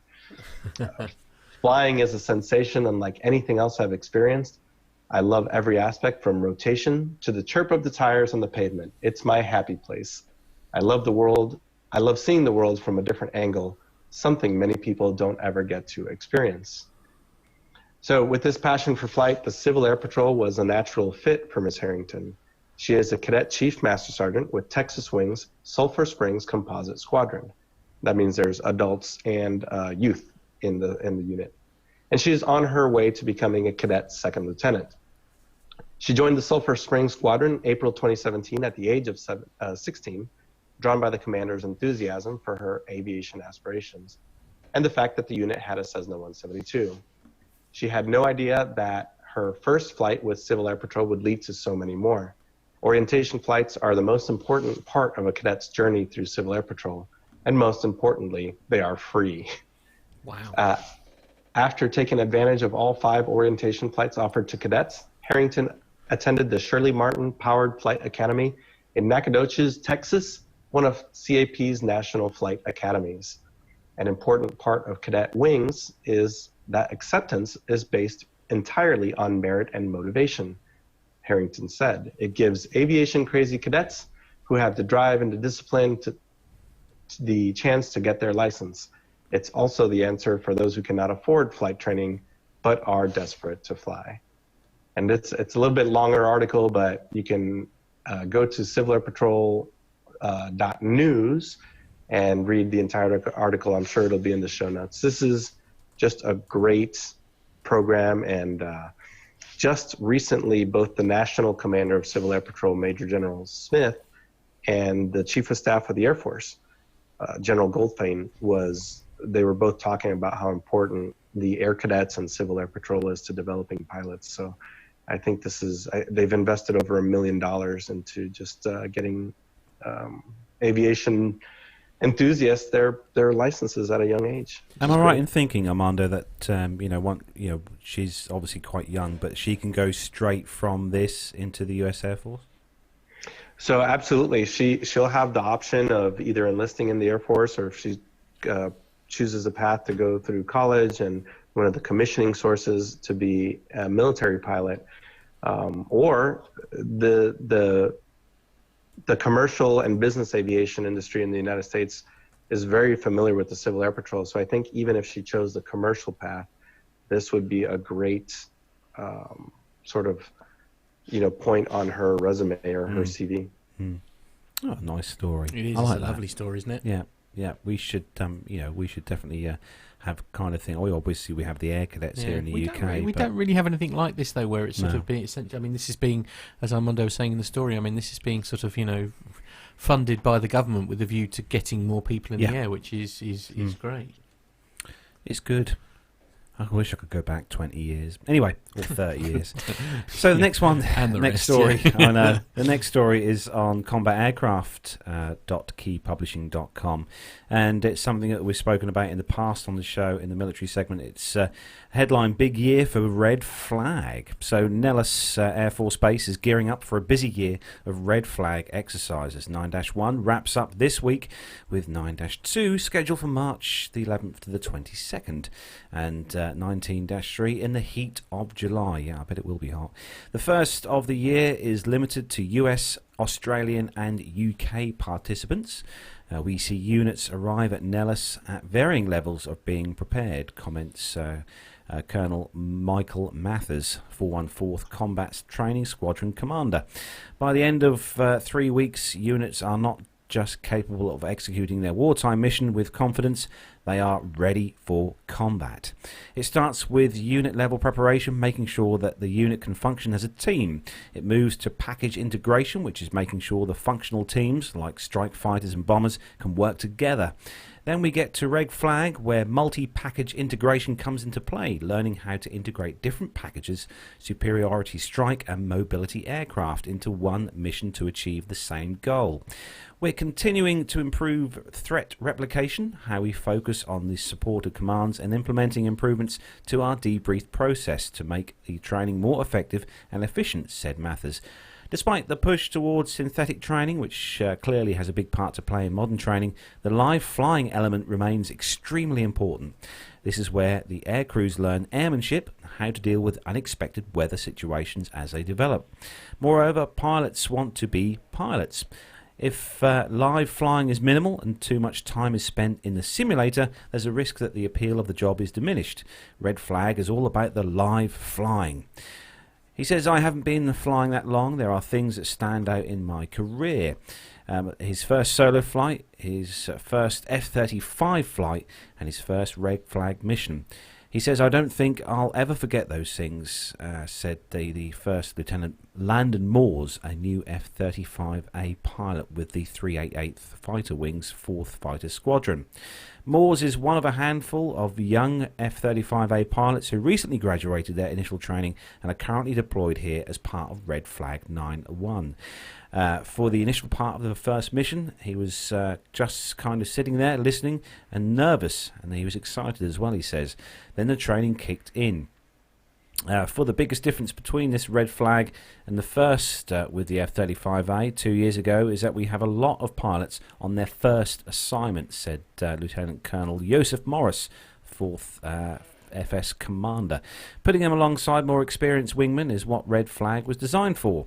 Captain James Rosnow flew the A-10 in 4 previous red flags, but he's brand new to the F-35. He says he loved the A-10. Yeah, so do we all. Awesome aircraft. And its missions, it's like flying a tank. Yeah, tank buster, definitely. Like Chewbacca with chainsaw arms, he says. A very raw flying experience, Rosnow said. Obviously, the F-35 is completely different. It's more like a precision tool. And after seeing the F-35 go up against near-peer threats replicated here at Nellis Base, I'm a big believer.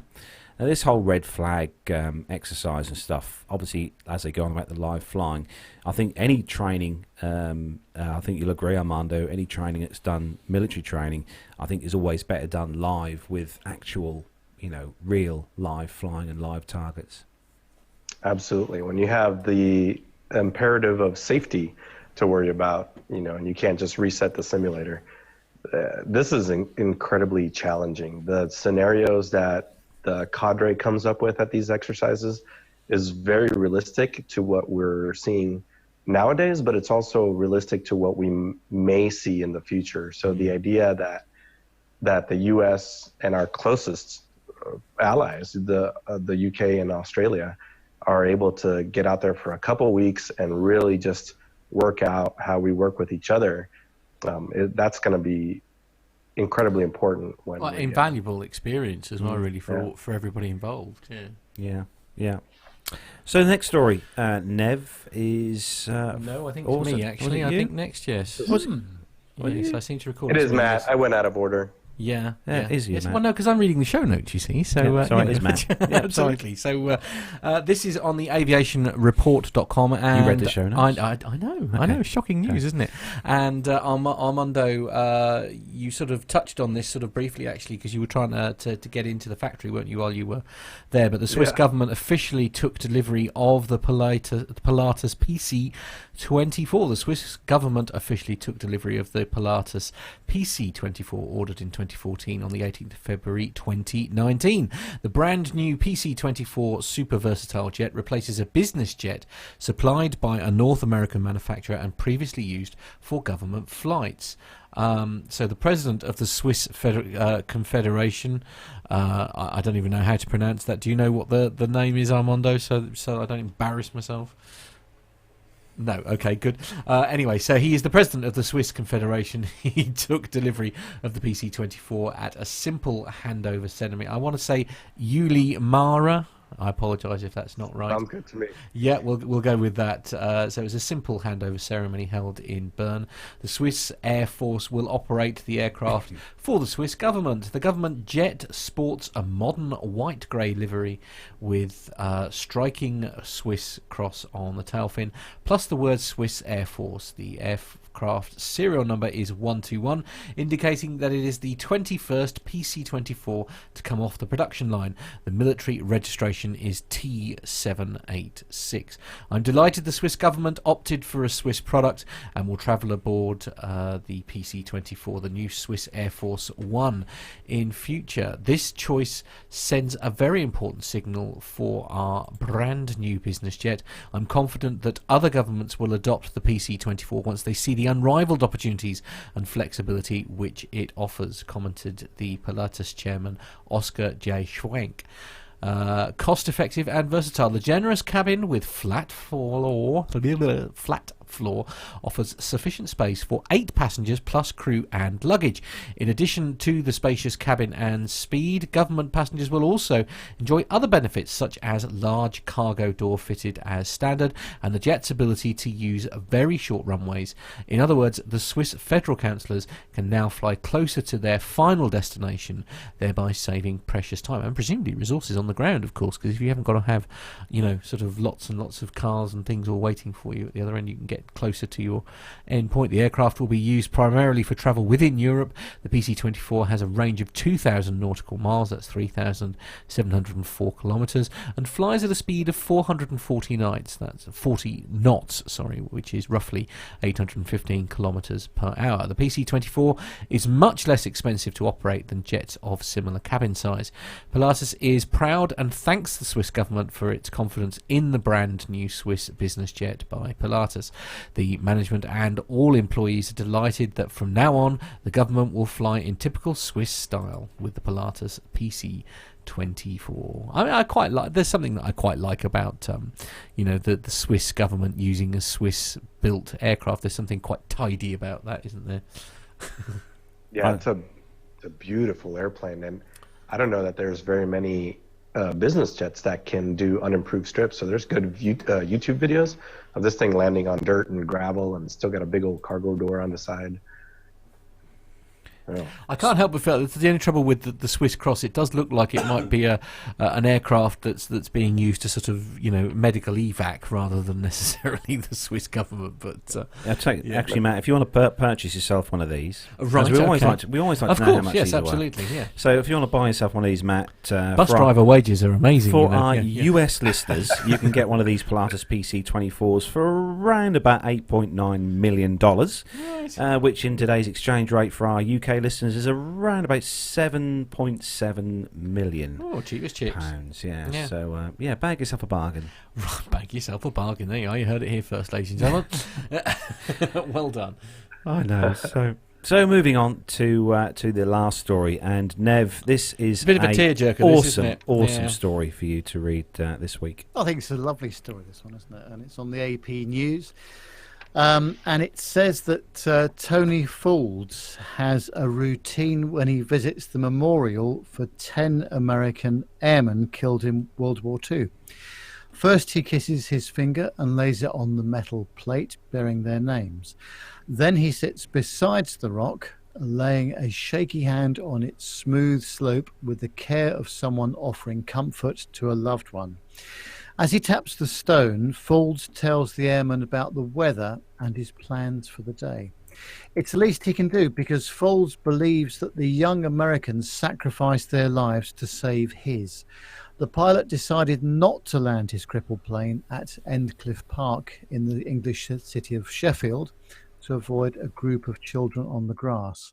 I pray for them every morning, the 82-year retired engineer said. It would be dead if they didn't do what they did. Tony has long dreamed of a more public recognition of the sacrifice made by the crew of the B-17G Flying Fortress, nicknamed Mi Amigo. He wanted an aerial display, a flypast befitting men who fought in the sky. On Friday, he got his wish. The US and the Royal Air Force are set to honour Lieutenant John G. Krigshauer and his crew. But even that won't ease Fould's guilt. Krigshauer, who's a 23-year-old pilot from St. Louis, Missouri, was on his 15th mission on February the 22nd, 1944.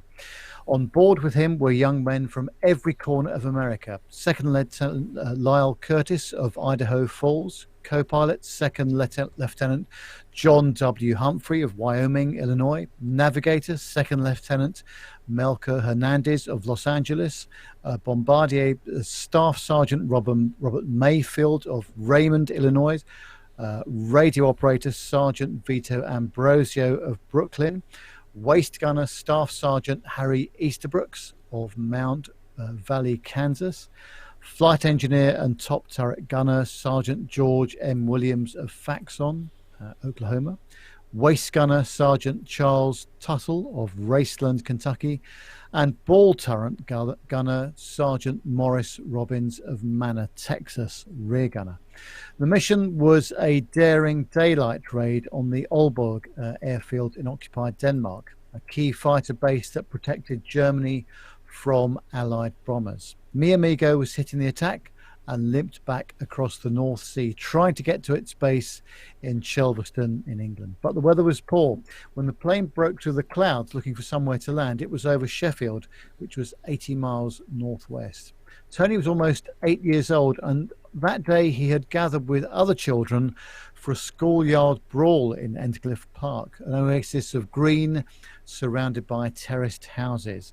After 5 years of war, including German attacks on Sheffield's steel and armament plants, the boys were accustomed to hearing planes. But the sound of this aircraft wasn't right. When it came over, one engine working, spitting oil, you could actually see daylight through the tail. That's how bad it was, Fould said. I only saw one person, no gunner, no co-pilot, no radio operator. I just saw the pilot. The pilot circled when he saw the stretch of green and waved his arms at the kids. They waved back. Years later, Tony realized he was trying to get them to run out of the way. The plane circled 3 times, the last time coming in so low it was just above the house's chimneys. The pilot could have tried to land on the green, but he didn't. He turned his plane into the nearby woods, tried to rev up his only working engine, and failed to gain altitude.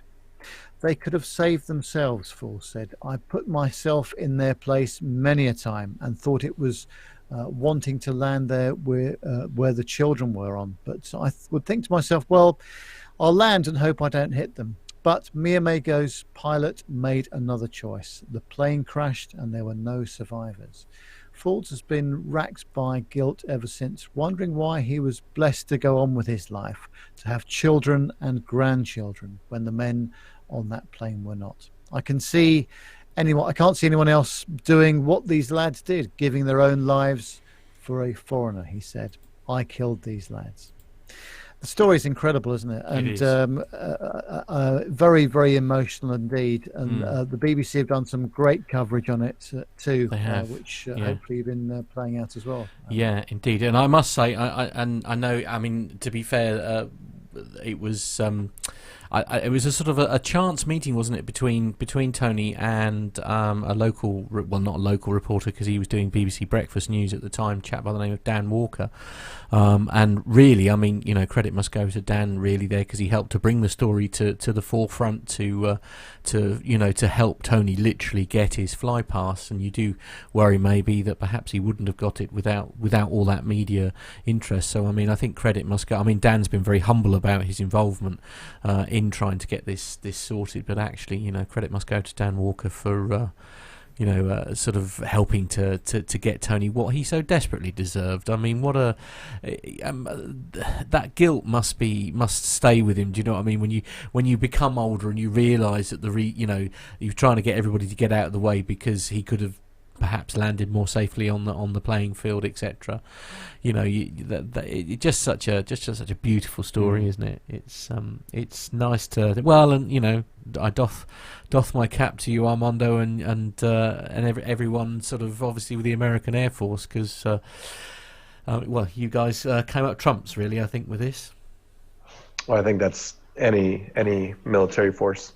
Yeah, no, fair point. Yeah, it's what a lovely story to end on. Yeah, well, I must say we are lucky here in the UK, where me and Matt actually are in East Anglia here, to have such a vast variety of ex bases, albeit Royal Air Force and US Air Force bases dotted in and around the local area. And although a lot of them are the actual runways, the main parts of the airfields are mostly all gone now, there are still some around East Anglia which do have quite large portions of the original control towers and buildings, and some of them still have large sections of runway left. So it's always does make you feel a bit humble when you do see these museums, and there's one not far from us here which has a control tower still in place, and you can stand there on a sunny day overlooking what's left of the runway and just imagine what things and what it was like back during the Second World War, when these aircraft were coming back from missions in a real poor sort of state with the crews. Indeed. So that's good choice of stories there, Armando, this week. Well done. Indeed. Well done. That last one, thanks to Jonathan Warner, who sent that. Yeah, it's really good stories. So that is where we bring the military segment to a close, and we start to wrap up the show. So it's been a good show tonight, guys. I think so. Yes. Yeah, awesome segment as from you, Armando, this week. So well done. Yeah, for that. thanks for the that. Alps, and thanks to Jan as well for. Yeah, big thanks to Jan for that one. I've got a slightly unexpected and finally. To share with everyone, if you would indulge Your 6 me. numbers didn't come up. No, sadly not. No, but I've been playing recently with. We try to innovate and things with that, and recently I've turned on YouTube. I don't know if you know, so this is apologies in advance for this. YouTube has a closed caption function that's built into. Oh no, this is going to be a real treat for you watching live. It has a closed caption thing now, and a very good friend of mine sent me a message yesterday. Believe it or not, telling me that I needed to watch episode number 254, which was the Saturday Night Is Alright episode, as apparently there are some interesting closed captions involved in this one. So we'll just bring it up. It's all in the intro, so we'll just bring it up as the show's here. So just watch the closed captions closely during this. So it says music. I did try to make the text bigger, but it didn't work. So here we go then. Everything's all perfectly normal. To the Plane Talking UK podcast, the UK-based podcast written by a passenger for anyone. And here are your hosts, Carla Stebbings, Matt Smith, and Neville Bounds. Just pause it. That's it. So there we are. There we are for everyone. So, ladies and gentlemen, it gives me great pleasure to introduce to the Plane Talking UK podcast your hosts, Carla Stebbings, Matt Smith, and Nipple Bounds. Well, I've been called many things over the years, but that's probably the most. That's got to be a new one. I have to say we played because I did run this past Nev before we actually did it, and I have to say I've never seen a reaction like it from Mrs. Nev, who I think was actually she had to leave the room. She was going to wet herself, I think, at one point there. But Neil Lamorne's lost his coffee. Has he? Yes. Right, okay, sorry about that. Yes, so thank you very much to the person that sent that in. So there we are. So we're pleased. Will you welcome your host, Sir Nipple Bounds? I'm never going to live that down. I know. This will become a new segment to the show, where we're going to put it to the listeners to see what faux pas they can see with the yes, captioning. indeed, closed caption competition. That's it. So whenever you watch it in future, you've got to watch it with the closed captions on and just see if you can find any fails. So yes, I'm so sorry, Nev. I just couldn't resist. I'm so sorry. Never mind. Obviously, anyway. Retribution may not be, but it will be certain. Right. Okay. Oh, no, there's a threat that's going to leave me quite cold. And I think on that bombshell, ladies and gentlemen, it is the perfect way to end the show. Thank you very much to everyone. That's a bit quick, isn't it? Armando, what are you up to this week? Oh, okay. I thought that was a perfect place to end. Yeah, I thought so as well, but no, apparently... Drag out. Why have we got to drag it out? We're 2 hours already. We don't need to drag Armando, it out. quickly, what are you up to this week? Anything good? Actually, not so much. I'm wrapping up my time here in Germany, and I'll be headed back to the UK next week. So hopefully I'll be there in the PTUK studio in 2 weeks' time. Oh, Yay. fantastic. Yeah, looking Excellent. forward to that, absolutely. And Nev, what's the plan for this week? Oh, lots of work, lots of driving, but on Thursday, Matt and myself will be visiting the Broadcast Video Expo show. Indeed. Which is at the exhibition centre at XL at Docklands in East London. And I think it's worth mentioning, if anybody wants to join us, actually, the tickets are free. So you can apply to the BVE website and actually get yourself some tickets. But we will be in London. So if anybody is about, you can email us. It's Matt at... well, in fact, actually, for this one, use podcast at planetalkinguk.com. That's podcast at planetalkinguk.com, because that way me and Nev will both see it. But yes, so we're going to be in London on Thursday. I think you're getting there a little earlier than me, I think, Nev, but we should be sort of wandering around the XL from about sort of 10:15 onwards. Yes, I think so. And might bring the PTUK camera down with me as well, just to have do some interviews and just generally be a nuisance with that. No, excellent. Well, Nev's being a nuisance with his large lens. Sounds like fun. I hope you guys have lots of fun there. Sure and remember, the bin underneath your bed, Matt, has got enough cables in. You do not need any more to add to it. You can never have enough cables. That's the long sure of it. What about you, Carlos? What are you up to this week? Not a lot this week. I had just that little gig tomorrow night, which I'm looking forward to. Always love to do the DJing part of my life on a weekend. Indeed. So I'm looking forward to that tomorrow. And Sunday I shall be relaxing at home. And having a bit of relaxing, but and back to work next week as always. But yeah. So don't forget then, a big thanks to everyone who's joined us on the live show tonight. A big thanks to everyone in the YouTube chat room, all the family members in there watching tonight, and also not forgetting as well everyone who downloads the show as an audio podcast each week. A big thanks to all you guys and girls as well. So yeah, that's great. Yeah, and we'll be back next. Well, we'll have a chat about that in a minute. Yeah, absolutely. But don't forget, so it's www.planetalkinguk.com. As I say, you can either contact us all individually, or it's podcast at planetalkinguk.com. To contact the hosts individually, put our name with at planetalkinguk.com on the end. Facebook.com/planetalkinguk. Twitter, our handle is at planetalkinguk. Instagram, you'll find us under planetalkinguk. And don't forget, you can buy t-shirts from the website. That's www.planetalkinguk.com. So that's where we're going to bring episode number 257 of the show to a close. A big thanks to all the hosts, Nev, Armando and Matt. And from me, Carlos, have a great weekend and take care and stay safe. Everybody say goodbye. Bye-bye. Yeah, bye.